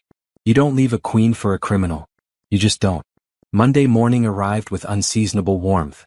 At TechVision Industries headquarters, employees filtered in for another week of work, most unaware that today would change everything. Trevor arrived early, riding the elevator to his new office on the executive floor. He'd been in this role for 3 weeks now and it still felt amazing. His office had his name on the door. People respected him. He had access to meetings that actually mattered. Simone was already at her desk when he passed her office. She waved him in. Morning, she said, looking stunning in a designer suit. Did you see the company-wide email? Trevor pulled out his phone and checked. Sure enough, there was a message from corporate headquarters. Notice, Bennett Global Solutions will be conducting a routine quarterly audit of TechVision Industries beginning today. All employees are expected to cooperate fully with the audit team. Department heads should prepare all financial records, system access logs, and project documentation for review. It's just standard procedure, Trevor said. They do this every quarter, right? Usually, yes. Simone looked slightly uncomfortable. But this notice is more detailed than usual. And it specifically mentions system access logs. So, we don't have anything to hide. Simone's expression flickered with something Trevor couldn't quite read. Of course not. I'm just saying we should make sure all our documentation is perfect. Corporate auditors love finding tiny mistakes to justify their jobs. My files are clean, Trevor assured her. Everything I've done has been to help the company succeed. I know. I'm not worried about you. But her tone suggested she was worried about something. Trevor kissed her cheek. Stop stressing. This audit will come and go just like all the others. We're doing great work here. At 9 a.m. the audit team arrived. 6 people in business attire, carrying tablets and briefcases, led by a man named Robert who introduced himself as the senior auditor. They set up in a conference room and began requesting files. By Tuesday afternoon, Trevor noticed increased tension among the executive staff. Simone was in back-to-back meetings with the auditors. Other department heads were called in for interviews. The normally busy office had become eerily quiet as people whispered about what the auditors might find. Trevor wasn't worried. He'd been helpful to Simone, sure, but everything he'd done was to make the company better. The auditors would see that. Wednesday morning he was called into the conference room. Robert and another auditor, a woman named Susan, sat across from him with serious expressions. "Trevor, thank you for meeting with us," Robert said. "We need to ask you about your system access over the past 6 months." "Okay," Trevor said, confused. "What about it?" Susan pulled up a document on her tablet. "Our IT security team has flagged multiple instances of you accessing files outside your clearance level. Financial projections, strategic planning documents, competitive analysis reports. Can you explain why you needed access to these files?" Trevor felt a flutter of nervousness but pushed it down. "I was gathering data for Simone, for Director Fields. She needed the information for her division's strategic planning." "Did Director Fields request these specific files?" "She told me what kind of information she needed, and I pulled the reports that seemed relevant." Robert and Susan exchanged glances. "Did you have written authorization to access these files?" No. "But Simone, Director Fields approved everything I did." "We'll need to verify that with her," Robert said, making notes. "In the meantime, were you aware that some of these files contain trade secrets and proprietary information that could be damaging if shared outside the company?" Trevor's mouth went dry. "I didn't share anything outside the company. I gave everything directly to Director Fields." "Did you send any files to her personal email?" "A few times, yes. She was working from home and needed access to the data." More note-taking. "Thank you, Trevor. We may have additional questions later. Please don't discuss this conversation with other employees." Trevor left the conference room feeling sick. What had started as routine suddenly felt serious. He wanted to talk to Simone, but she was in another audit meeting and had been for hours. By Thursday, the entire office was on edge. Security personnel had been seen escorting people from the building. Rumor had it that several employees were suspended pending investigation. Trevor finally caught Simone in her office Thursday evening. She looked exhausted and stressed. "What's going on?" he asked, closing the door. "The auditors asked me about system access.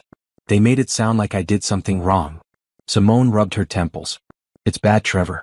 They found discrepancies in department finances. They're looking at everything." "What kind of discrepancies?" "I don't know all the details yet, but they're questioning expense reports and vendor payments." She looked at him seriously. "If they ask you about anything I requested, just be honest. Say I approved everything. This is just corporate being paranoid about normal business practices." "Are you in trouble?" "I don't know yet." She stood and gathered her things. "Look, I need to meet with my lawyer tonight. Don't worry about any of this. It will blow over." But Trevor was worried. Something felt very wrong. Friday morning, the entire executive staff was called into a meeting. Trevor, as a senior manager now, was included. They gathered in the large conference room, where Robert and his audit team waited with grave expressions. "Thank you all for coming," Robert began. "We've completed our preliminary audit of TechVision Industries. We've found significant evidence of financial fraud, data breaches, and contract violations. Several employees are being terminated effective immediately." A shocked murmur went through the room. "Additionally," Robert continued, "we've been informed that CEO Naomi Bennett of Bennett Global Solutions will be personally addressing this matter. She'll be joining us Monday morning for a full company meeting. Attendance is mandatory for all staff." Trevor felt his world tilt. Naomi Bennett, the CEO of their parent company. The woman was a legend in the industry, known for being brilliant and ruthless. She almost never visited subsidiary companies in person. Why was she coming now? "The CEO?" someone asked. "Why would she come here personally?" "That will be addressed Monday," Robert said. "Until then, consider yourselves on notice. Anyone involved in the activities we've uncovered will face serious consequences." The meeting ended with everyone looking shell-shocked. Trevor walked back to his office in a daze. The CEO was coming. The actual CEO of the entire corporation. This was so much bigger than he'd realized. He tried calling Simone, but she didn't answer. He texted her, "We need to talk. This is serious." Her response came an hour later, "Meeting with lawyers all weekend. Don't panic. We'll get through this."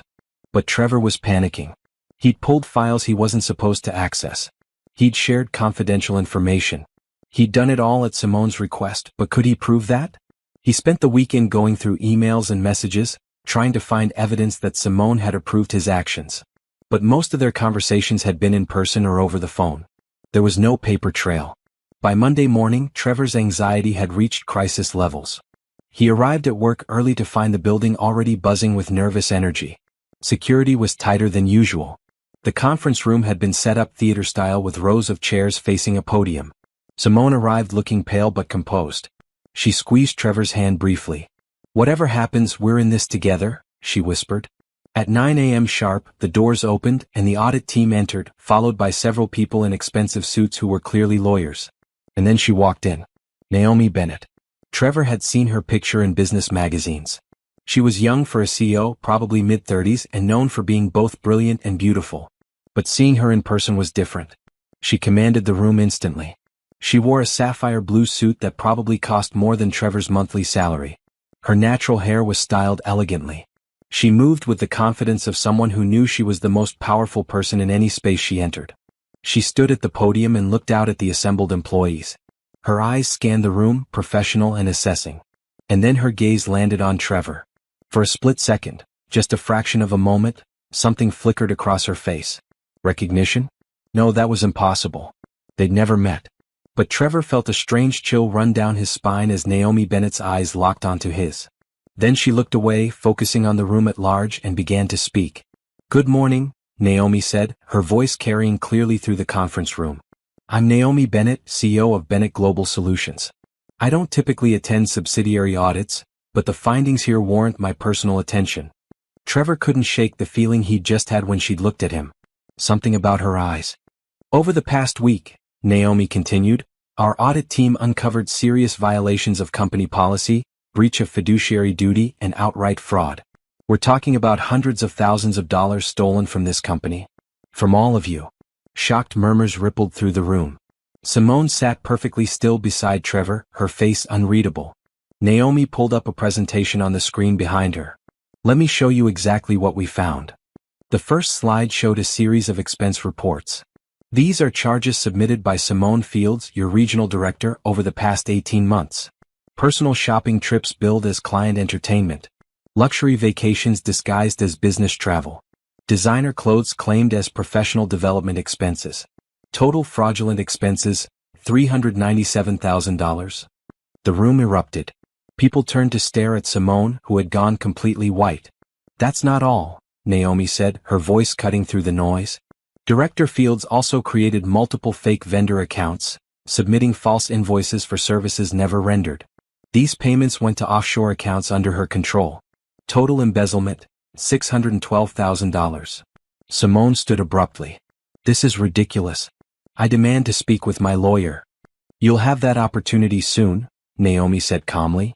"Security is waiting outside to escort you to a meeting with law enforcement. You're being terminated effective immediately and will face criminal charges." Two security officers entered and moved towards Simone. She looked around desperately, her composure finally cracking. "Trevor?" she gasped, reaching for him. "Trevor, tell them this is a mistake." But Trevor couldn't speak.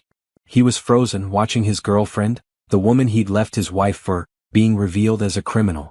As security led Simone toward the door, she tried one more time. "You can't do this. I have rights. I'll sue you. You'll have your day in court," Naomi said. "But you won't have another day in my company." The doors closed behind Simone, leaving stunned silence. Naomi turned back to the presentation. Unfortunately, Director Fields wasn't working alone. She had help from someone who provided her with confidential files and restricted data. Trevor's heart stopped. "Trevor Mitchell," Naomi said, and every eye in the room turned to him. "Over the past 6 months, you accessed files far above your clearance level. Financial projections, strategic plans, competitive analysis, trade secrets. You forwarded these files to Director Fields' personal email, violating your employment contract and company security protocols." Trevor tried to speak, but his voice wouldn't work. "You shared proprietary information that could have severely damaged this company if it had fallen into competitor hands. Whether you knew about Director Fields' criminal activities or not, your actions constitute gross misconduct and breach of contract." Trevor finally found his voice. "I was just trying to help. She told me she needed that information for her work." "Did you have written authorization to access those files?" "No, but she approved." "She approved nothing in writing. You acted without proper authorization, and you're responsible for your choices." Naomi's voice was firm but not cruel. "You're being terminated effective immediately. Your final paycheck will be mailed to you. Security will escort you out." Trevor felt like he was drowning. This couldn't be happening. Just last week he'd been promoted. He'd been successful. He'd been winning. Please, he said desperately as security approached him. Please, I didn't know she was stealing. I was just trying to do a good job. I thought I was helping the company. Your intentions don't change the outcome, Naomi said. You violated company policy and your employment contract. The decision is final. As security took his arm, Trevor looked at Naomi Bennett one more time. Really looked at her. And that's when he saw it. Her eyes. The shape of her face. The way she held herself. No, it couldn't be. Wait, he said, his voice barely a whisper. I know you. Naomi's expression didn't change. I don't believe we've met, Mr. Mitchell. Your voice, Trevor said, his mind racing. Your eyes. You look like.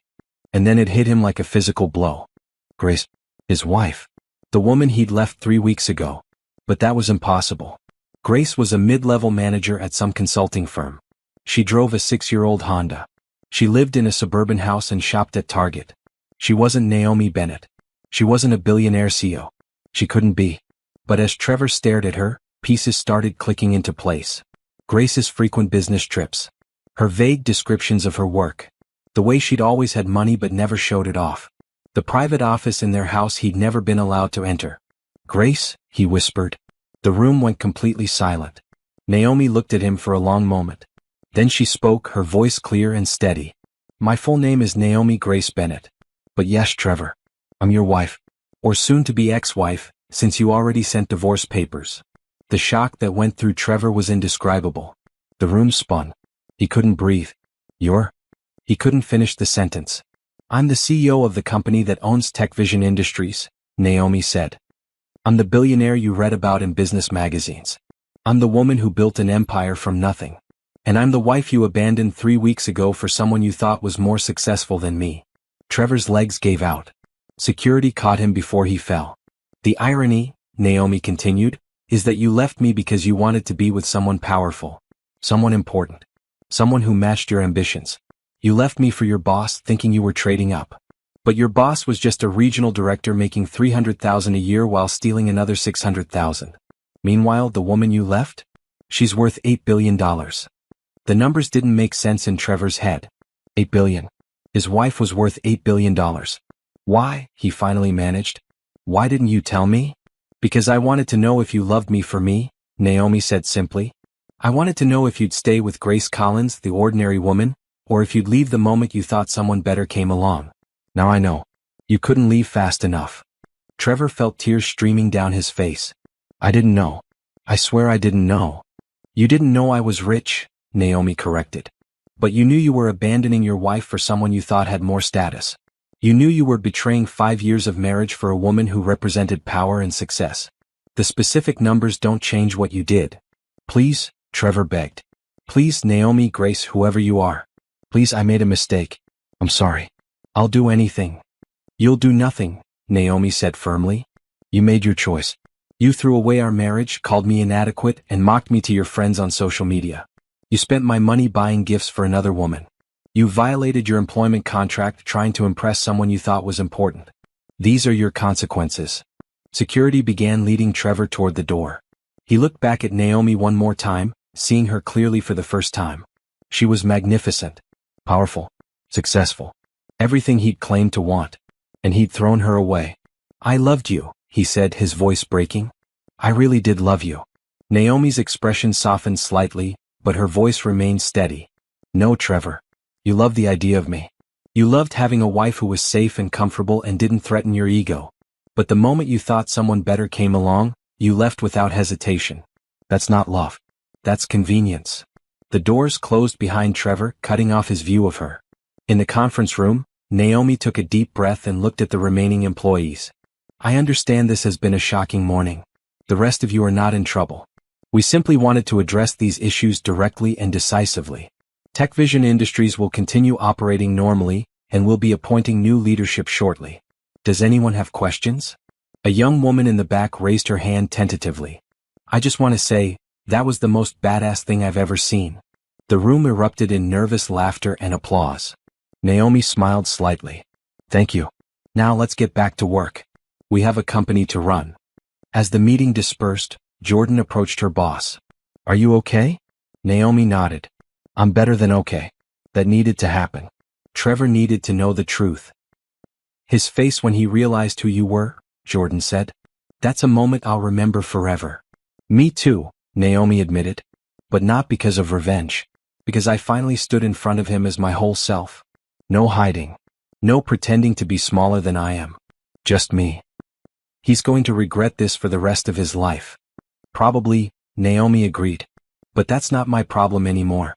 He made his choice. Now he gets to live with it." Outside the building, Trevor sat in his car in the parking lot, unable to move.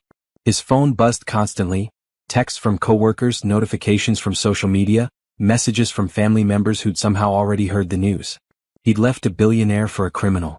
He'd destroyed his career for a woman who used him. He'd thrown away a marriage to someone extraordinary because he'd been too shallow to see what he had. And there was no way to fix it. No way to undo what he'd done. Trevor put his head on the steering wheel and finally let himself cry. The next 72 hours were the worst of Trevor's life. News of the TechVision scandal spread quickly through industry circles. Within hours, his name was attached to headlines: CEO's ex-husband involved in corporate fraud scheme. Man leaves billionaire wife for embezzler. The most expensive mistake in dating history. Trevor's social media accounts, which he'd used to brag about his new life with Simone, became evidence of his character. Screenshots of his posts: "Living my best life, upgraded to someone who appreciates me, no regrets," were shared thousands of times, always accompanied by commentary about his spectacular failure and judgment. His phone wouldn't stop ringing. Friends called to ask if the news was true. His mother called crying, demanding to know why he'd left Naomi. Former colleagues called to distance themselves from him professionally. And lawyers called, because Simone's defense team was trying to claim Trevor had been an equal participant in her crimes. By Thursday, Trevor had stopped answering his phone entirely. He sat in the penthouse apartment he'd shared with Simone for 3 weeks, which was actually a corporate rental that would be taken away now that she was terminated. He had nowhere to go. The house he'd shared with Naomi was hers. He knew that now. Everything was hers. A knock at the door interrupted his spiral of misery.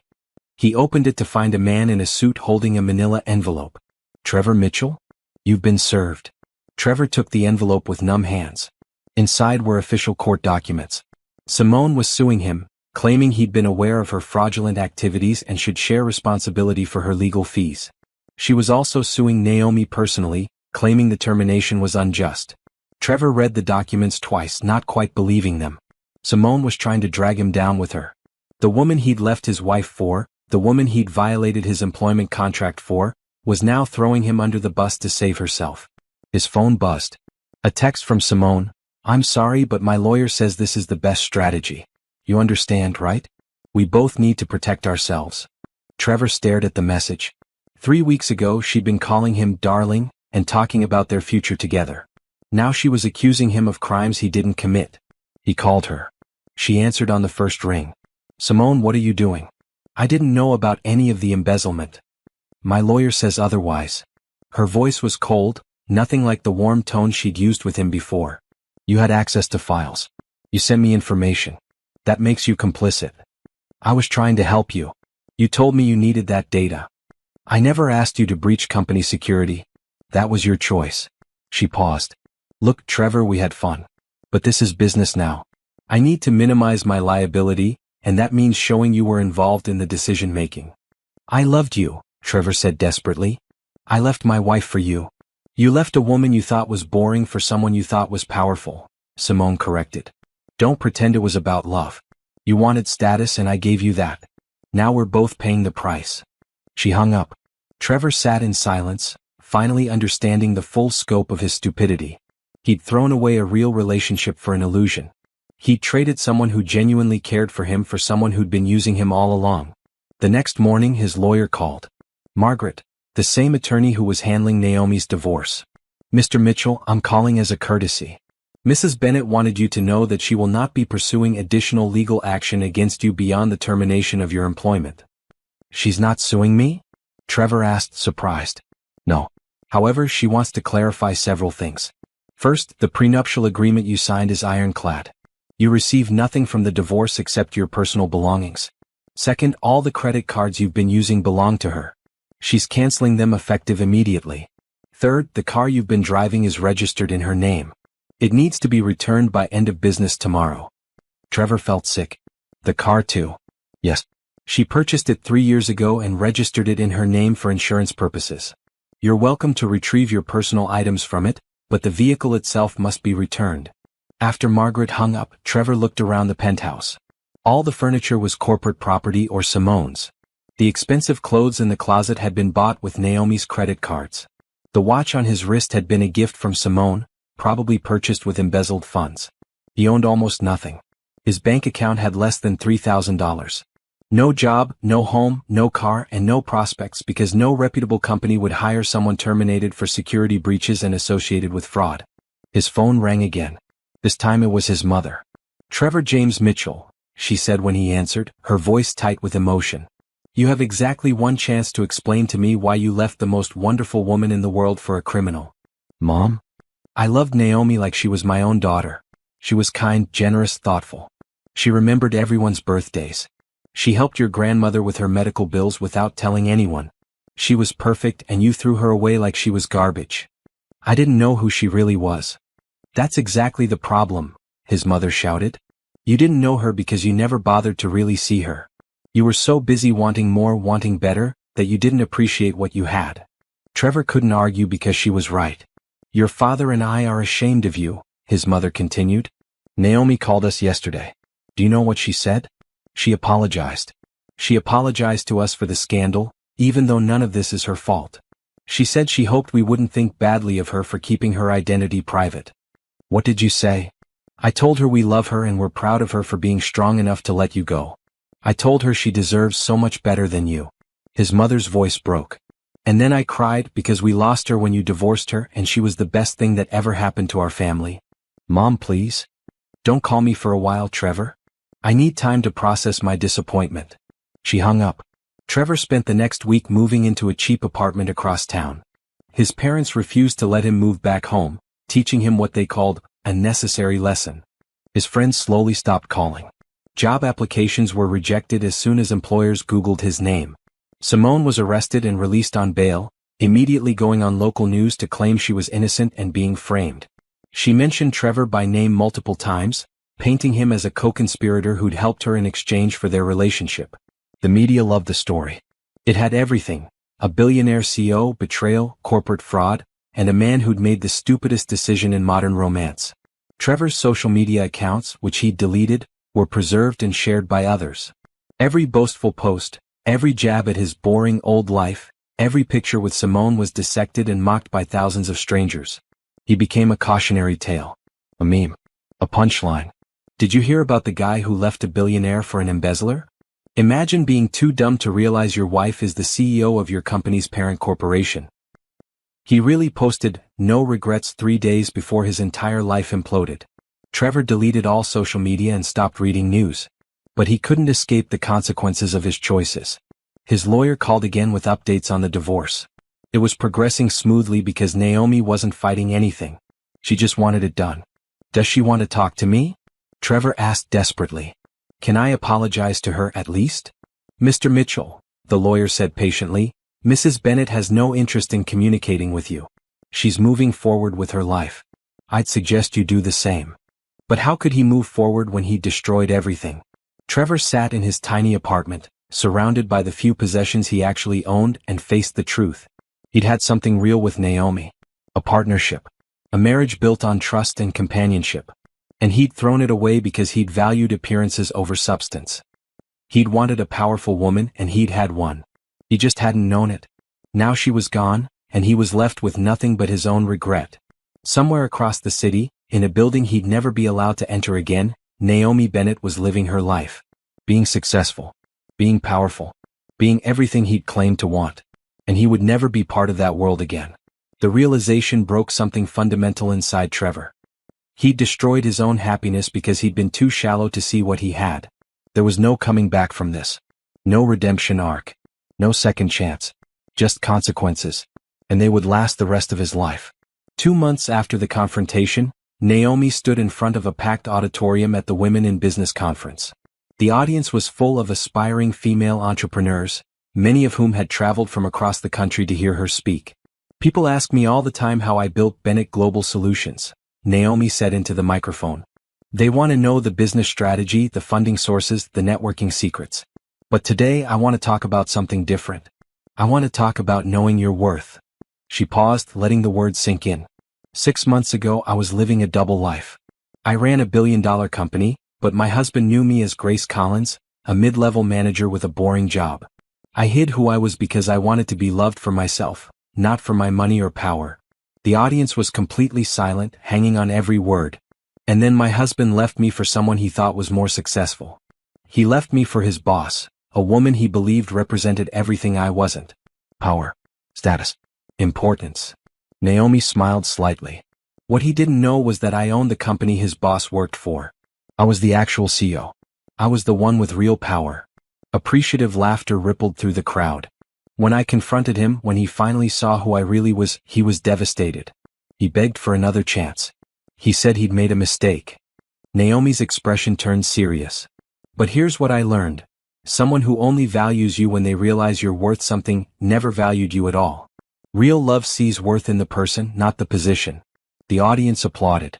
So I started the Bennett Foundation for Women Entrepreneurs. We provide grants, mentorship, and resources to women who've survived financial abuse, betrayal, or discrimination. Women who've been told they're not enough, not smart enough, not valuable enough. We help them build businesses and reclaim their power. The applause grew louder. In 3 months, we've helped 247 women start or expand their businesses. We've provided over $2 million in grants. We've created a network of support that says, your worth is not determined by someone else's inability to see it. The standing ovation lasted several minutes. Naomi stepped away from the podium, feeling a sense of purpose she hadn't felt in years. After her speech, she did interviews and met with attendees. One young woman, tears in her eyes, thanked her for sharing her story. My ex-husband controlled all our finances, the woman said. He made me think I was stupid and worthless. Your foundation gave me a grant to start my catering business. Now I employ 6 people and I'm completely independent. That's exactly why we do this, Naomi said, genuinely moved. Your success is the best revenge. As the conference wrapped up, Jordan approached with a reminder. You have dinner with Isaiah tonight. 7 p.m. at Meridian. Thank you. Naomi checked her watch. She had just enough time to go home and change. She'd met Isaiah Thompson 3 weeks after the confrontation at TechVision.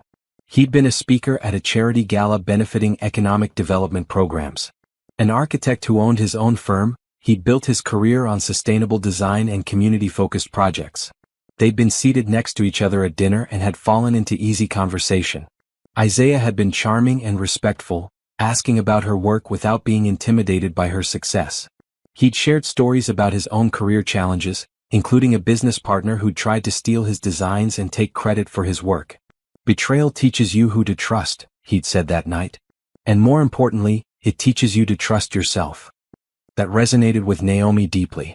They'd exchanged numbers, started with coffee meetings, and gradually developed a genuine friendship. Isaiah never treated her wealth or position as the most interesting thing about her. He asked about her thoughts, her passions, her dreams beyond business. He made her feel seen. Tonight, they were meeting at one of the city's best restaurants. Naomi arrived wearing a simple but elegant dress, her confidence radiating naturally now. She no longer felt the need to hide or diminish herself. Isaiah was already there, standing when she approached the table. He was handsome in a classic way, tall, well-dressed, with warm eyes and an easy smile.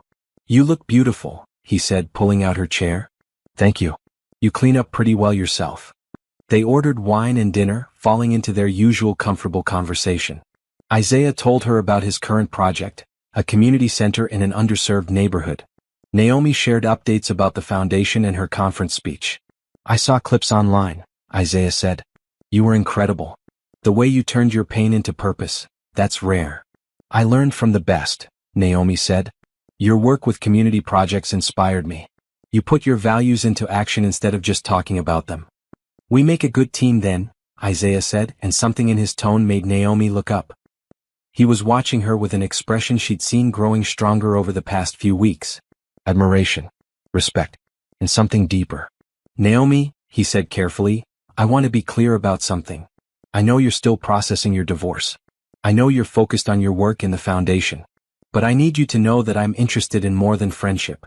When you're ready, if you're ever ready, I'd like to explore where this could go. Naomi's heart beat faster. She'd been avoiding thinking about this possibility, afraid to trust again after Trevor's betrayal. I don't need you to answer now, Isaiah continued. I just wanted to be honest. You deserve someone who's upfront about their intentions. Thank you, Naomi said softly.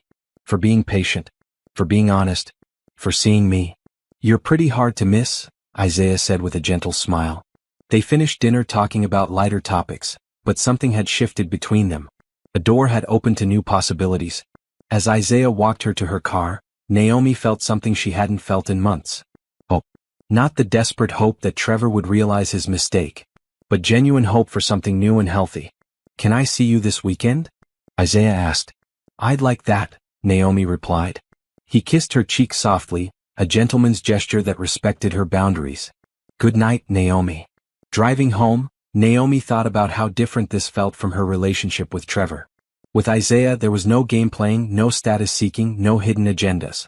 Just two successful people who genuinely enjoyed each other's company and respected each other's accomplishments. This was what partnership should feel like. Equal. Honest. Supportive. Her phone buzzed with a text from Jordan. Simone's trial date was set.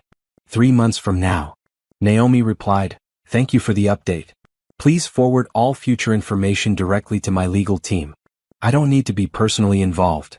She was done letting Trevor and Simone occupy space in her mind. They'd made their choices. They were facing their consequences.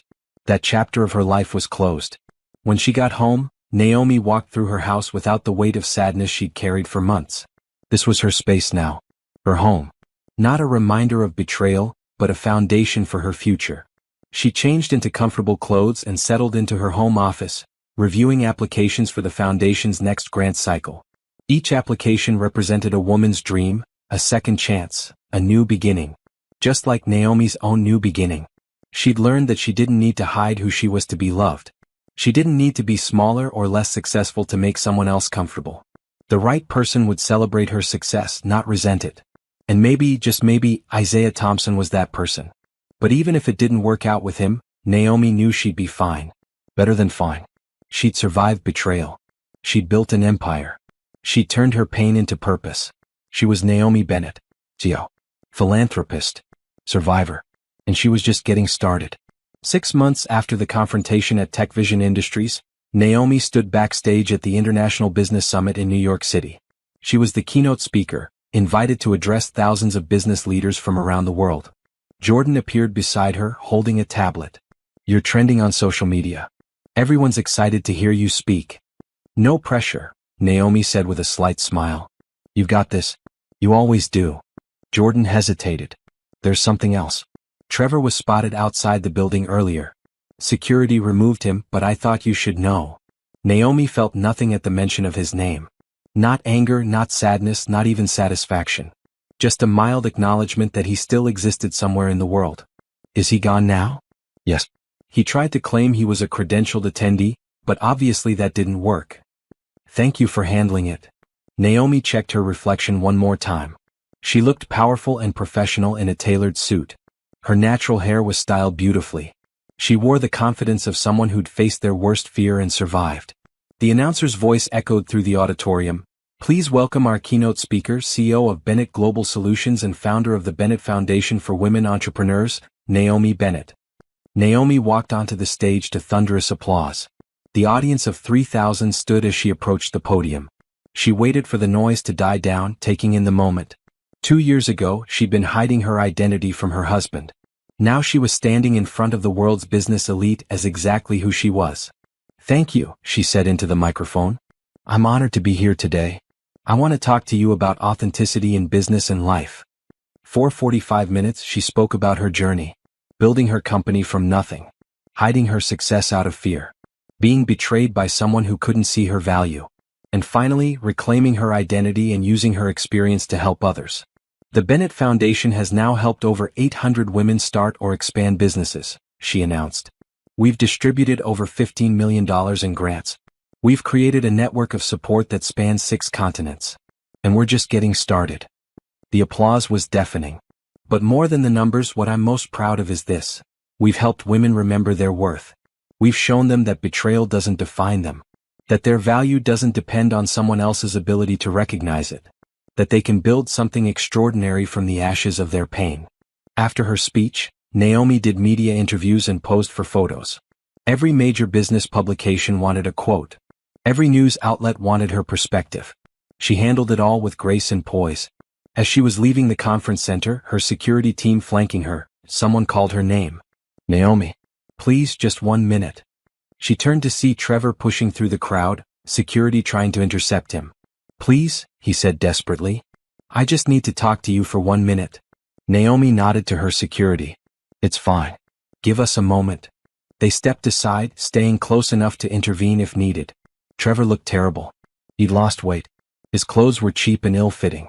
He had dark circles under his eyes. Thank you, he said breathlessly. I've been trying to reach you for months. I know. I've been declining all your attempts. I need you to know how sorry I am. How much I regret everything. I was an idiot. I was blind. I threw away the best thing in my life because I was too stupid to see what I had. Naomi looked at him calmly. I know. Is there any chance, any possibility at all, that we could try again? I know I don't deserve it. I know I hurt you. But I love you, Naomi. I always loved you. No, Trevor. You didn't. Naomi's voice was gentle but firm. You loved the idea of me when I was safe and small and didn't threaten your ego. And you loved the idea of Simone when you thought she represented power and status. But you never actually loved people for who they are. You loved what you thought they could do for you. That's not true, he protested weakly. It is true. And somewhere deep down, you know it. Naomi adjusted her bag on her shoulder. I spent 5 years trying to be small enough for you to love. I hid my success, my power, my true self because I thought that's what I needed to do to be loved. But I was wrong. I didn't need to be smaller. I just needed someone capable of loving all of me. I can be that person now, Trevor said. I've learned. I've grown. I'm glad you've grown. Truly. But you're not my responsibility anymore. You made your choice 6 months ago when you threw our wedding ring at my feet and left with another woman. You don't get to unmake that choice now that you've realized what you lost. Please, Naomi. Trevor's voice broke. I have nothing. No job, no money, no future. Everything fell apart. I'm sorry you're struggling.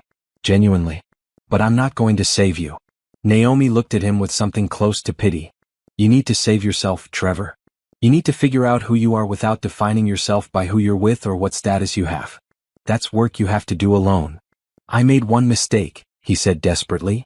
One mistake and I'm paying for it for the rest of my life. You made many mistakes, Naomi corrected gently.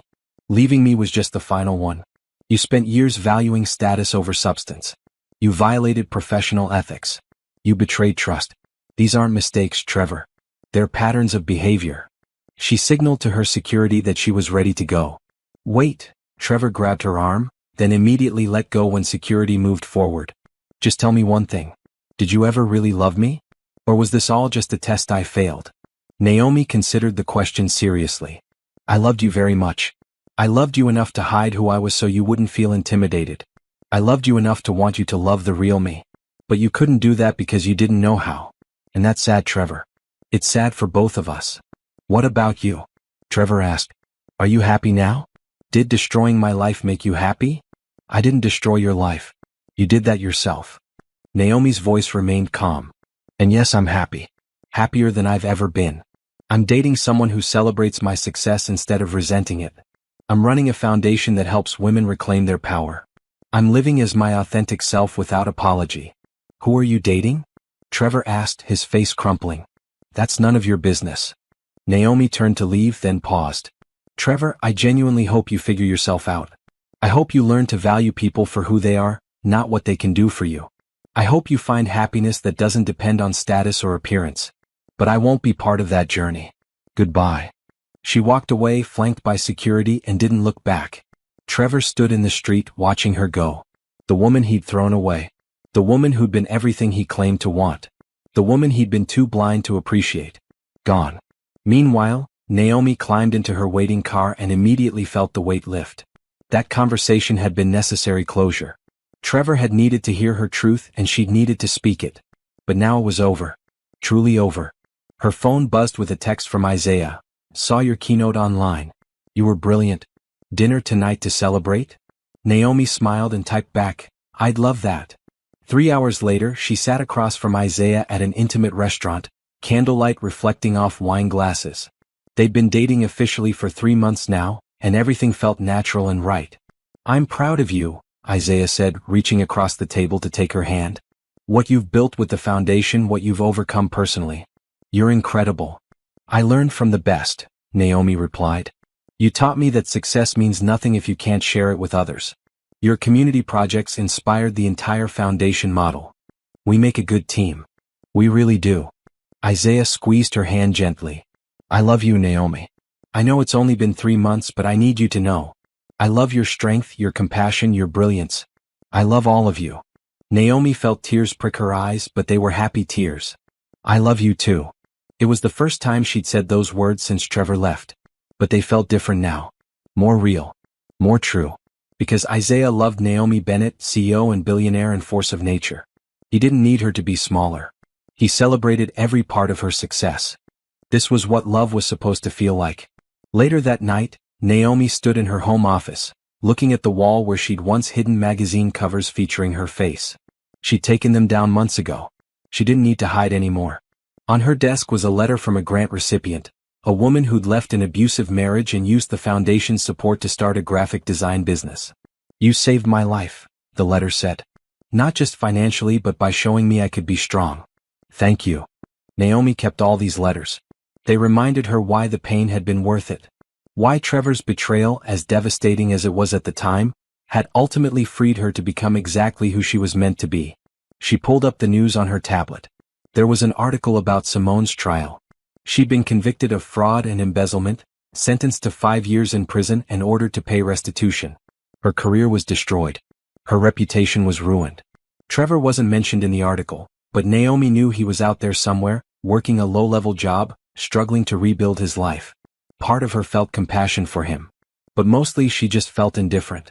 He'd made his choices. She'd made hers. And her choices had led her here, to a life beyond her wildest dreams. To love that empowered instead of diminished. To purpose that mattered. To authenticity that felt like freedom. Naomi Bennett had built an empire. But more importantly, she'd built herself. She was no longer the woman who hid her success to make others comfortable. She was no longer the wife who accepted less than she deserved. She was powerful. She was authentic. She was free. And she was exactly where she belonged. Trevor had left her thinking he was trading up. But really he'd thrown away a queen for absolutely nothing. That was his loss to carry.